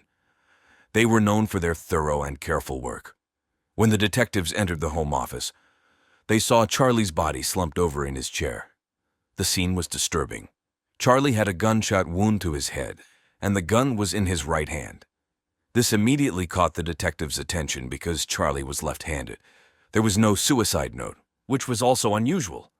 The detectives began their investigation by carefully examining the office. The room was mostly tidy, with just a few papers scattered on the desk. There were photos of Charlie and his wife, Lisa Ann, on the shelves. The detectives took pictures of everything and collected evidence, including the gun and any fingerprints they could find. Detective Marlett noticed the position of the gun and the angle of the wound. It didn't look right for a suicide. She and Detective Solaire discussed their observations and agreed that they needed to consider other possibilities. They talked to Jock Mabry, who had found his brother's body. Jock was visibly shaken but tried to provide as much information as he could. The detectives asked Jock about Charlie's recent behavior and any problems he might have been facing. Jock mentioned Charlie's struggles with alcohol and his distress over Lisa Ann's infidelity. He also told them about Charlie's plans to divorce Lisa Ann, which might have been a motive for someone to harm him. The detectives then used various tools to investigate the scene further. They used a special powder to find fingerprints and collected samples of anything that might provide clues, like hairs or fibers. They also checked Charlie's phone and computer for any messages or emails that could explain what happened. As they worked, Detective Solaire found a set of bank statements hidden in a drawer. These statements showed large sums of money being transferred to an offshore account in Lisa Ann's name. This discovery was significant and raised more questions about Lisa Ann's involvement. But police also talked to neighbors and friends to see if anyone had noticed anything unusual. Some neighbors mentioned hearing arguments between Charlie and Lisa Ann, which added to the suspicion. By the end of the day, the detectives had gathered a lot of evidence but still had many questions. The crime scene suggested that Charlie's death was not a simple suicide but a potential murder. The unusual details and the hidden bank statements pointed to a deeper, more complex story. The investigation was just beginning, and the detectives knew they had a challenging case ahead of them. Lisa Ann Mabry, 35, was the first suspect the police investigated. She was Charlie's wife and worked as a successful real estate agent in Charlotte, known for her charm and persuasive skills. She often hosted elaborate parties, including her infamous nude masquerade, making her a well-known figure in their community. On the afternoon of March 15, 2001, Detectives Sarah Marlett and Joe Jack Solaire visited Lisa Ann at her office. She greeted them with a calm demeanor, but the detectives could see the worry in her eyes. They began by asking her about the events leading up to Charlie's death. Lisa Ann explained that she and Charlie had been having marital problems. She admitted that they argued frequently and that Charlie was upset about what she said were her innocent and platonic friendships with other men. Lisa Ann's calmness was unsettling to the detectives. She spoke clearly and confidently, but there were inconsistencies in her statements. For example, she claimed to have been at home the previous night, but neighbors reported seeing her car leave late in the evening. The detectives then asked Lisa Ann about the hidden bank statements they found in Charlie's office. These statements showed large sums of money being transferred to an offshore account in her name. Lisa Ann seemed taken aback but quickly recovered, saying the money was for a business investment she hadn't told Charlie about. Despite her explanations, the detectives remained suspicious. They asked Lisa Ann if she knew why Charlie would have the gun in his right hand if he was left-handed. She hesitated and then suggested that he might have been secretly ambidextrous or in a state of distress. Throughout the interrogation, Lisa Ann maintained her composure. However, her calm and collected manner, combined with the hidden bank statements and the inconsistencies in her story, made her a prime suspect. The detectives noted that her possible motive could be the impending divorce, which would leave her without the financial support and lifestyle she was accustomed to. As the interview ended, Lisa Ann asked if she could go home. The detectives allowed her to leave, but made it clear that she was still under investigation. They watched as she walked out of the office, her face betraying a mix of fear and defiance.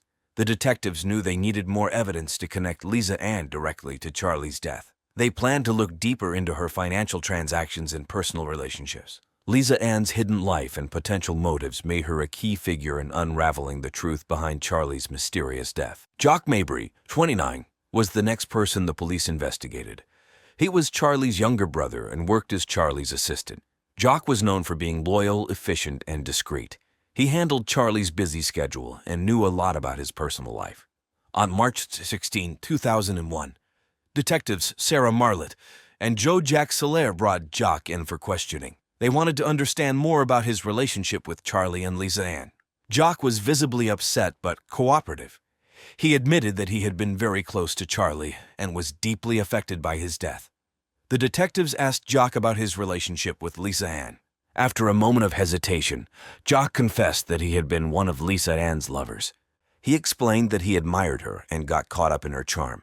However, he insisted that he had no reason to harm his brother. Jock seemed genuinely remorseful and ashamed of his actions. Detective Marlett then asked Jock about the night before Charlie's death.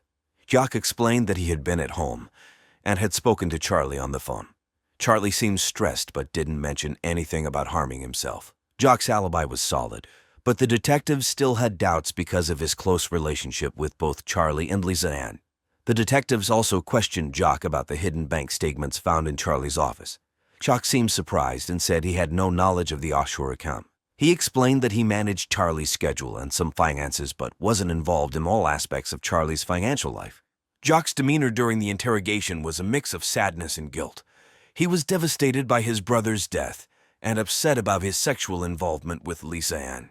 The detectives noted that while Jock had a potential motive due to his affair with Lisa Ann, he also seemed genuinely distraught and cooperative.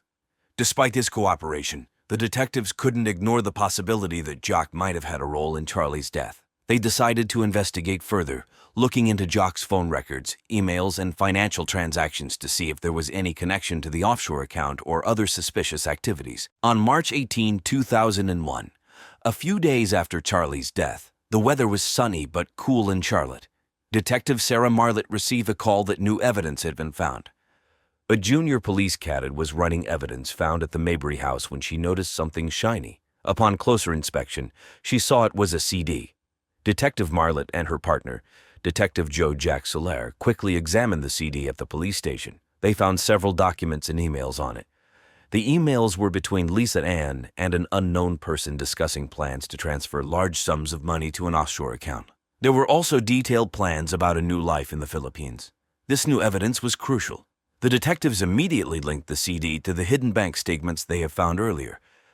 They also discovered emails that showed Lisa Ann was planning to leave both Charlie and David Palmer, Charlie's best friend, and one of her other lovers. The documents revealed Lisa Ann's true intentions and painted a clearer picture of her motives. Detectives Marlett and Soler realized that Lisa Ann had been planning her escape for a long time. She had been funneling money into an offshore account, preparing to start a new life far away.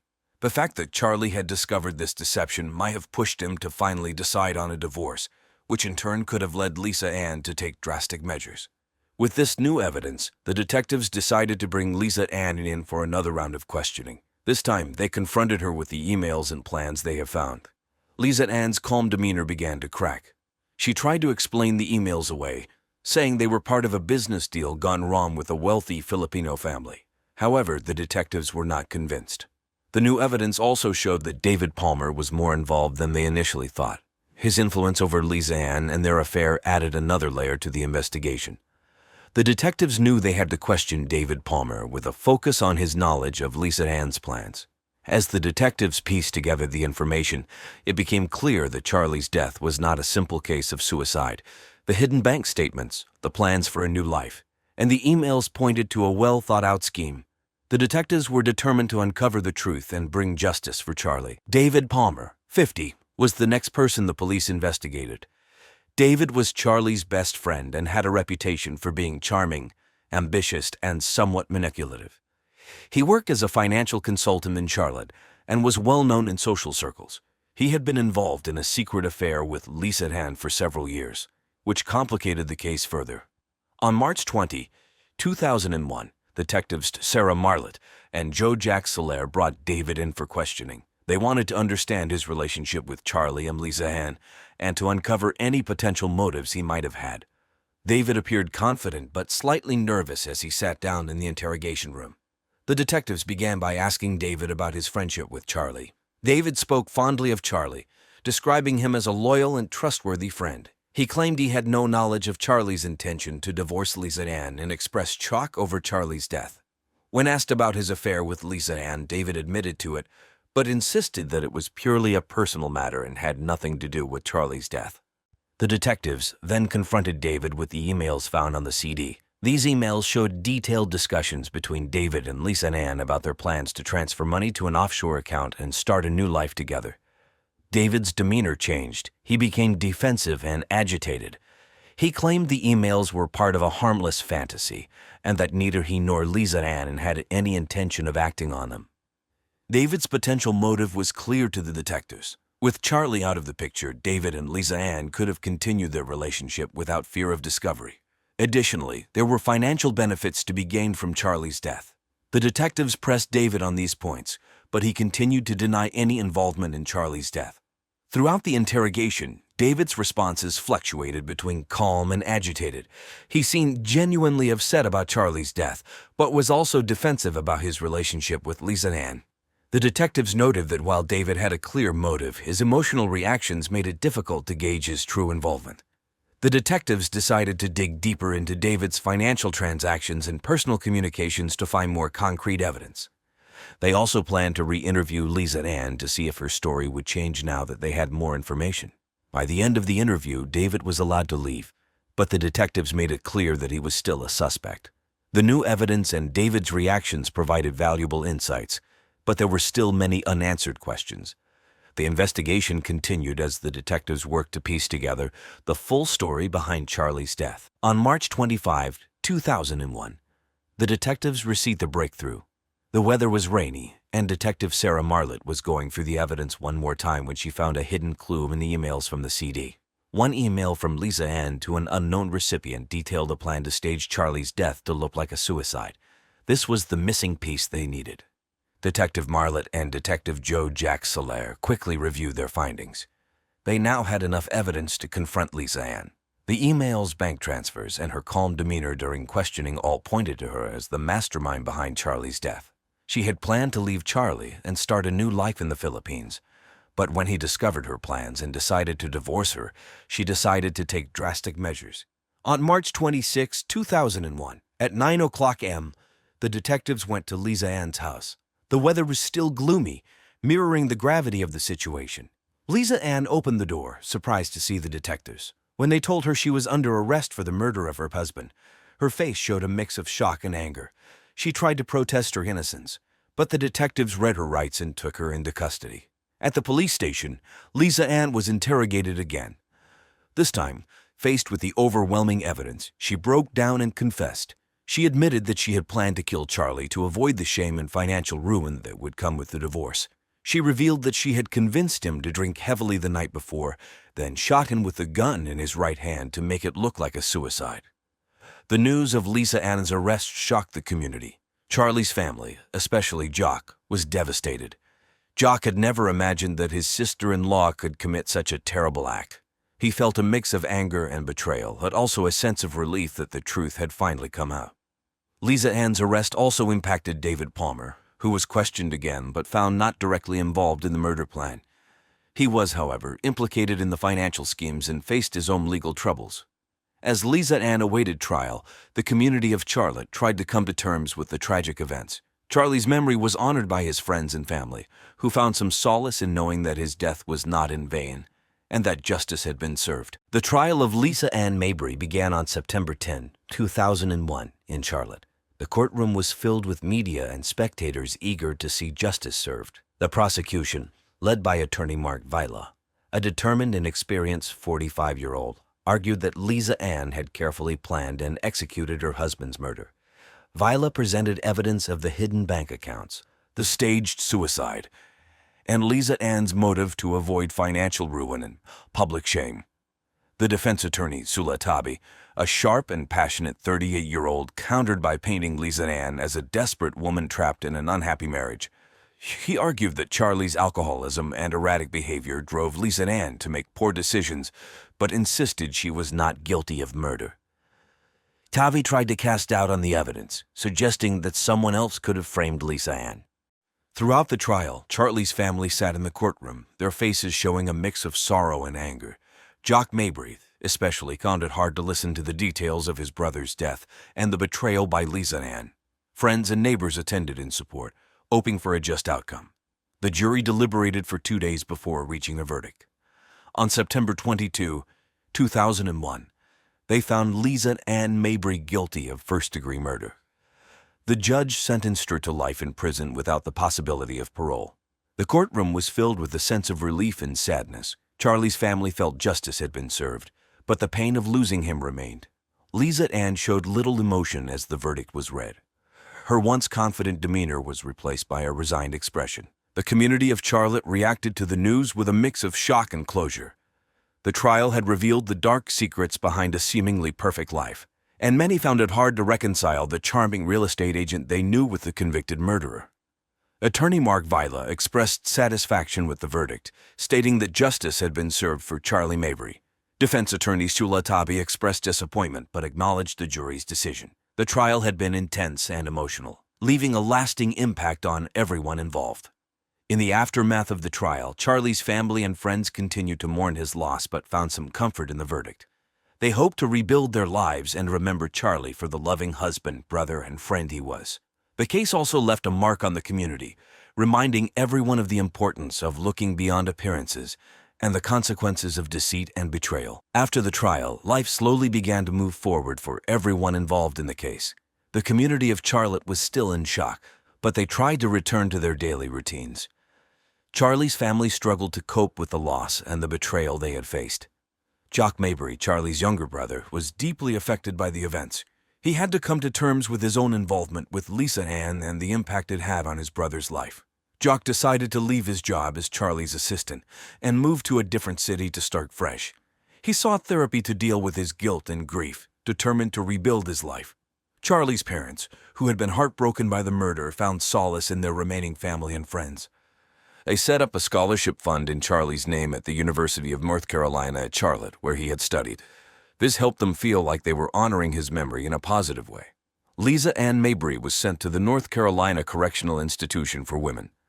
Life in prison was a stark contrast to her previous life of social gatherings and real estate success. She had a lot of time to reflect on her actions and the choices that led her to this point. Despite her efforts to appeal the conviction, her attempts were unsuccessful, and she remained in prison. David Palmer, Charlie's best friend, faced his own consequences. Although he was not charged with murder, his involvement in the financial schemes and the affair with Lisa Ann tarnished his reputation. He lost many clients and friends, and his business suffered. David decided to leave Charlotte and try to rebuild his career elsewhere, away from the shadow of the scandal. Detectives Sarah Marlett and Joe Jack Soler continued their work in the Charlotte Police Department. The case had been one of the most challenging of their careers, but it also brought them closer as partners. They were commended for their thorough investigation and dedication to solving the case. The experience made them more determined to seek justice in their future cases. The community, though scared by the tragedy, slowly began to heal. Neighbors and friends supported Charlie's family and each other, knowing that such a devastating event could happen to anyone. The case of Charlie Mabry remained a reminder of the dangers of deceit and the importance of staying vigilant. As the months passed, life in Charlotte returned to a new normal.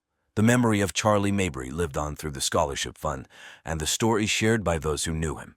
His family and friends found ways to honor his legacy and move forward, even as they continued to grieve his loss. Edith Edie Palmer Delamere was a 70-year-old woman who led a life that many would describe as anything but ordinary. Born in Zambia to British parents, Edie grew up surrounded by the wild beauty of Africa. She eventually moved to London, where she became a model during the swinging 60s, a time when the city was the epicenter of fashion and culture. Her modeling career brought her into contact with celebrities, artists, and the elite of society. But Edie wasn't content to stay in one place. She married 4 times, each marriage more extravagant than the last, before settling down in Boynton Beach, Florida, a sunny retirement community with an average age of 62 and known for its relaxed atmosphere. Edie was a wealthy divorcee with a reputation for being a bridezilla.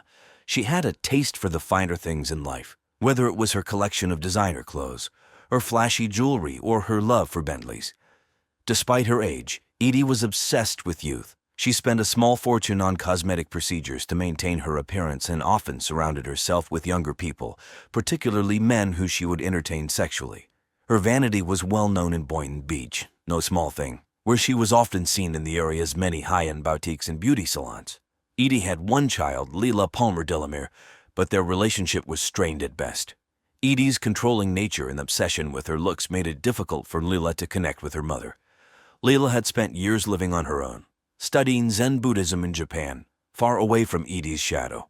When they reconnected in late 2012, the reunion was rocky. Edie, who was planning her 5th wedding to a much younger man named Richard Rick Lasker, and was more focused on her upcoming nuptials than on mending her relationship with Leila, who she privately said was, quote, an ugly little piglet.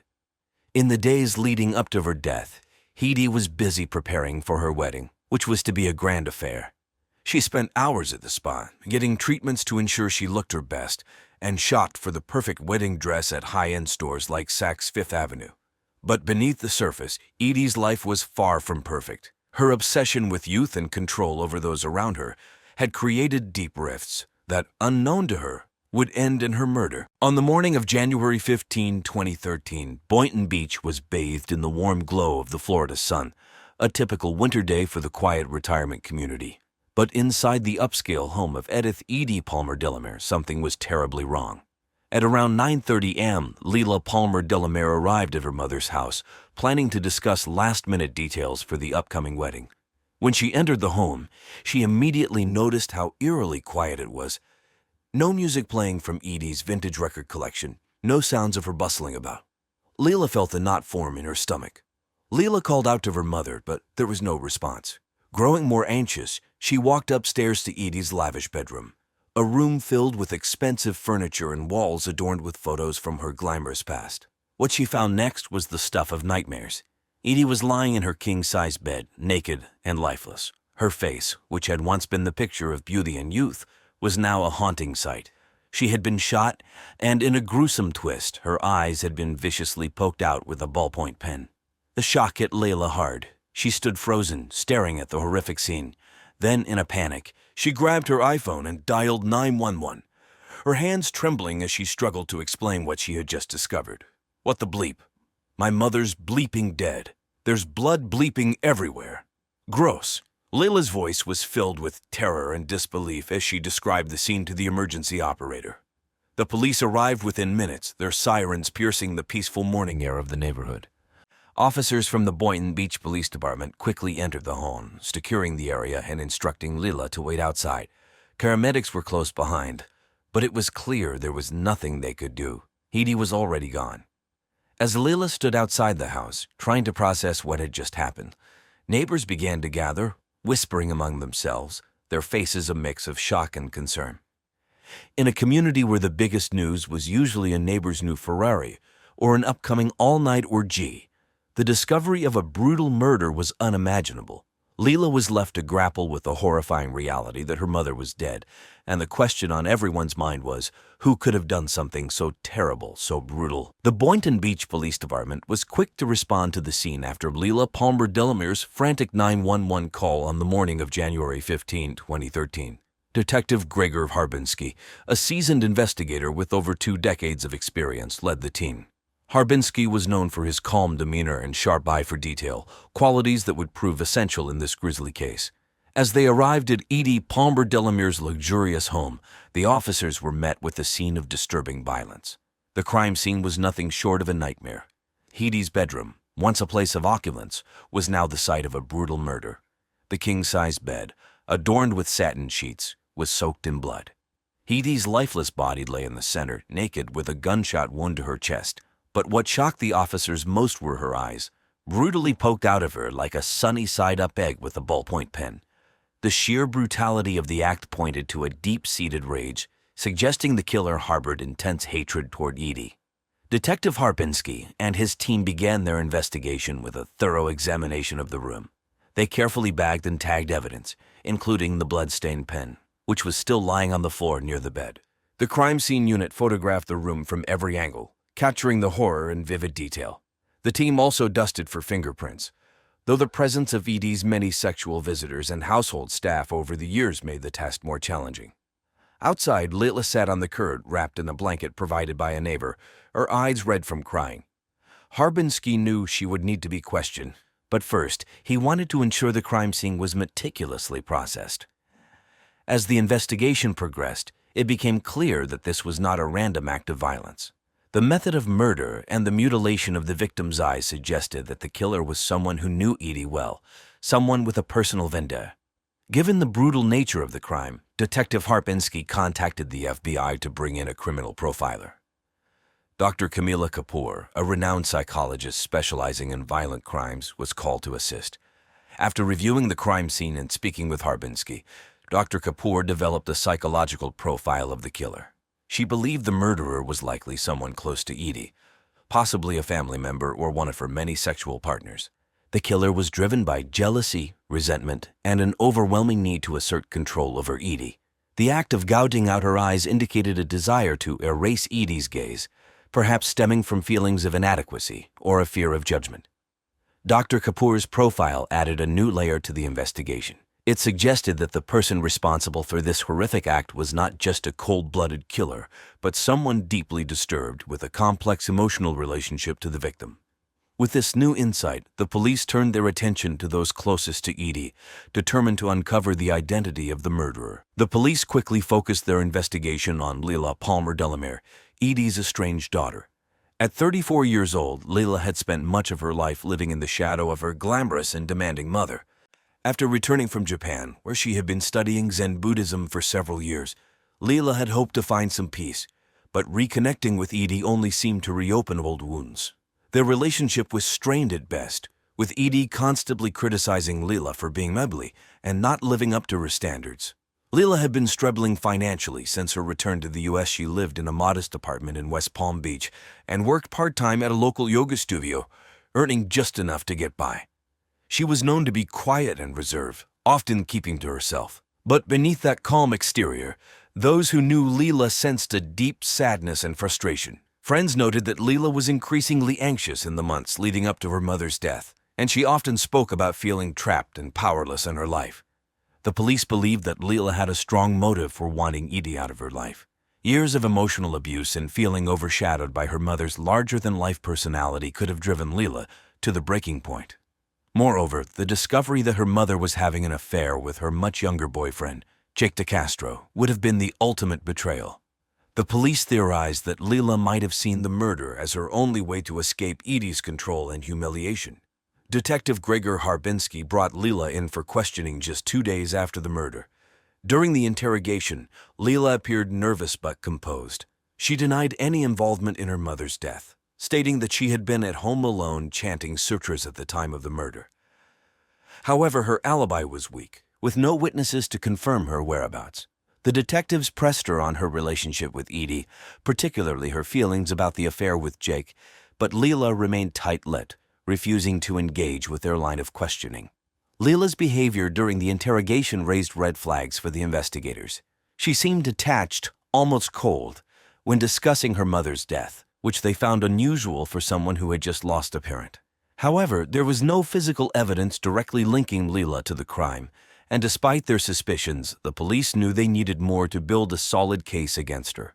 As the investigation continued, Leila remained a prime suspect, but the lack of concrete evidence meant that the police would have to keep digging. They hoped that further examination of the crime scene and interviews with other people in Edie's life would uncover the truth behind this brutal murder. The investigation into the murder of Edie Palmer Delamere next led the police to Jake DeCastro, an 18-year-old with quite the complicated life. Jake, an undocumented immigrant from Argentina, had been living in Boynton Beach for several months by January 2013. He worked odd jobs, including landscaping and dishwashing, earning just enough to get by. Despite his rough circumstances, Jake was known for his charm, particularly with women, and his good looks made him a local heartthrob among the area's many old and sexually frustrated rich women. Jake's relationship with Leila Palmer Delamere, Edie's daughter, was complex. Lila, 16 years older, had taken the vulnerable young Jake in, providing him with a place to stay, some money every now and then, and protection from immigration authorities. In return, Jake offered sex, although he saw the relationship as more transactional than romantic. Jake's dreams were modest. He wanted to build a stable life in America, perhaps save enough money to start his own stand selling empanadas by the beach one day. But his immigration status made everything uncertain. Edie Palmer Delamere's blatant sexual interest in Jake added another layer of tension. According to those who knew them, Edie had developed a lurid fascination with the young man. She was known for her attraction to hot younger men, and Jake was no exception. She had reportedly lavished him with gifts, including Rolex watches and an Armani suit, and had hinted at a future together if he dumped her daughter for her. For Jake, this was a tempting offer. Edie was much wealthier than Leela, and a relationship with her could mean a life he had never imagined, and perhaps even that empanada stand. When the police brought Jake in for questioning, they found him nervous and evasive. He avoided direct answers, often shifting the conversation away from his relationship with Leela. He did, however, admit to having a sexual relationship with Edie, but claimed it was purely physical, and that he had never had any love for her, intended to pursue her as long as she would give him things. Jake insisted that he had been with friends on the night of the murder, drinking at a local cantina, but his alibi was weak, with no one able to confirm his whereabouts for the entire evening. The detectives were suspicious of Jake's motives. They knew he had a lot to gain from Edie's death, especially if she had promised him a share of her substantial wealth. But as they pressed him further, Jake remained calm, though clearly uncomfortable. He denied any involvement in Edie's murder, repeatedly stating that he had no reason to harm her. The police, however, weren't convinced. They believed Jake might have been desperate enough to commit the crime, hoping to secure a future that had always seemed out of reach. Despite their suspicions, the police couldn't find any physical evidence linking Jake to the murder. There were no fingerprints, no DNA, and no witnesses placing him at the scene.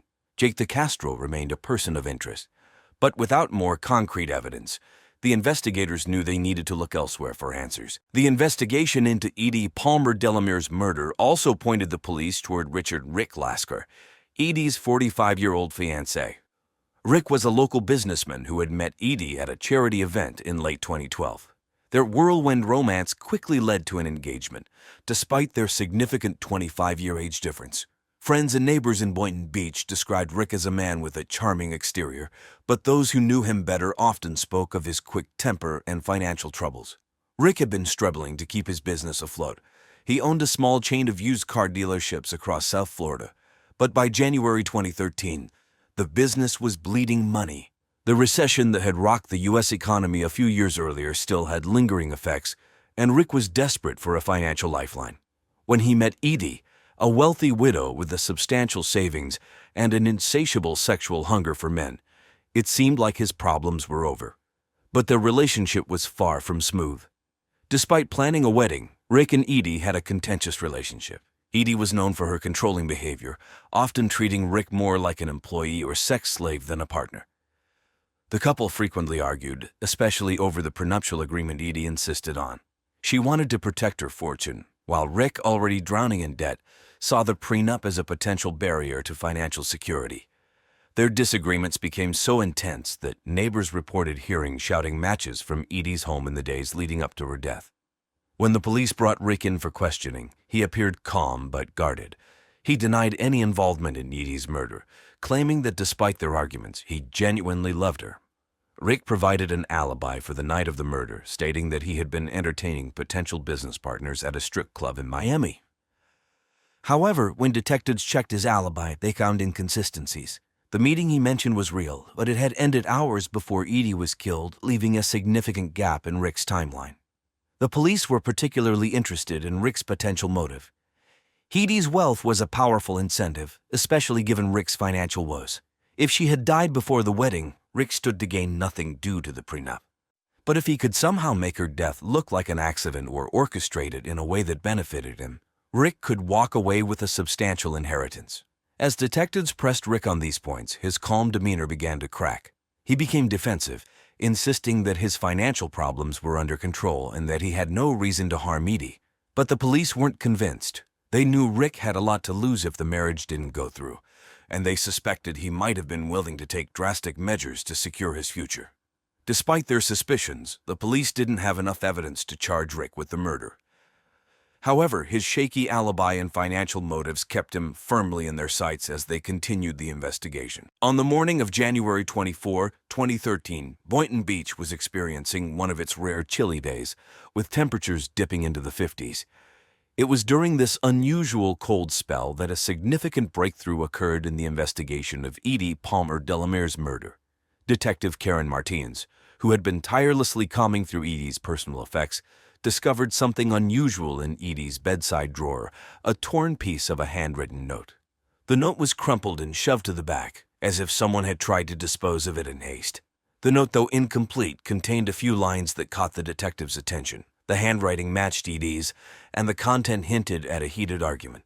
The remaining legible words included Rick, betrayal, will, and an expletive. These fragments suggested that Edie might have been in the process of altering her will or had discovered something unsettling about her fiancé, Rick Lasker. The discovery of this note added a new dimension to the investigation, reinforcing suspicions that the motive for Edie's murder was financial. With this new evidence in hand, the police revisited Rick Lasker's financial records and discovered that he had recently made a large purchase, an expensive engagement ring that he had claimed was a gift for Edie. However, the timing of the purchase was suspicious. Rick had bought the ring just days before Edie's death, despite his well-known financial troubles. This raised the question, was Rick trying to appease Edie, or was it part of a larger plan to manipulate her before her death? The detectives also decided to send the torn note to the lad for further analysis. They wanted to see if they could recover any additional writing on the missing portion, which could provide more insight into Edie's state of mind or her intentions regarding her will. Additionally, they requested a forensic examination of the handwriting to confirm that the note was indeed written by Edie and not forged by someone else. The discovery of the note and the questionable ring purchase put Rick back under intense scrutiny. The police were now more convinced than ever that Rick had something to hide. They increased their surveillance on him, hoping to catch any slip-up that might lead to a confession or more concrete evidence. As the investigation deepened, the police continued to piece together the puzzle, knowing that time was running out to solve the case before it grew cold.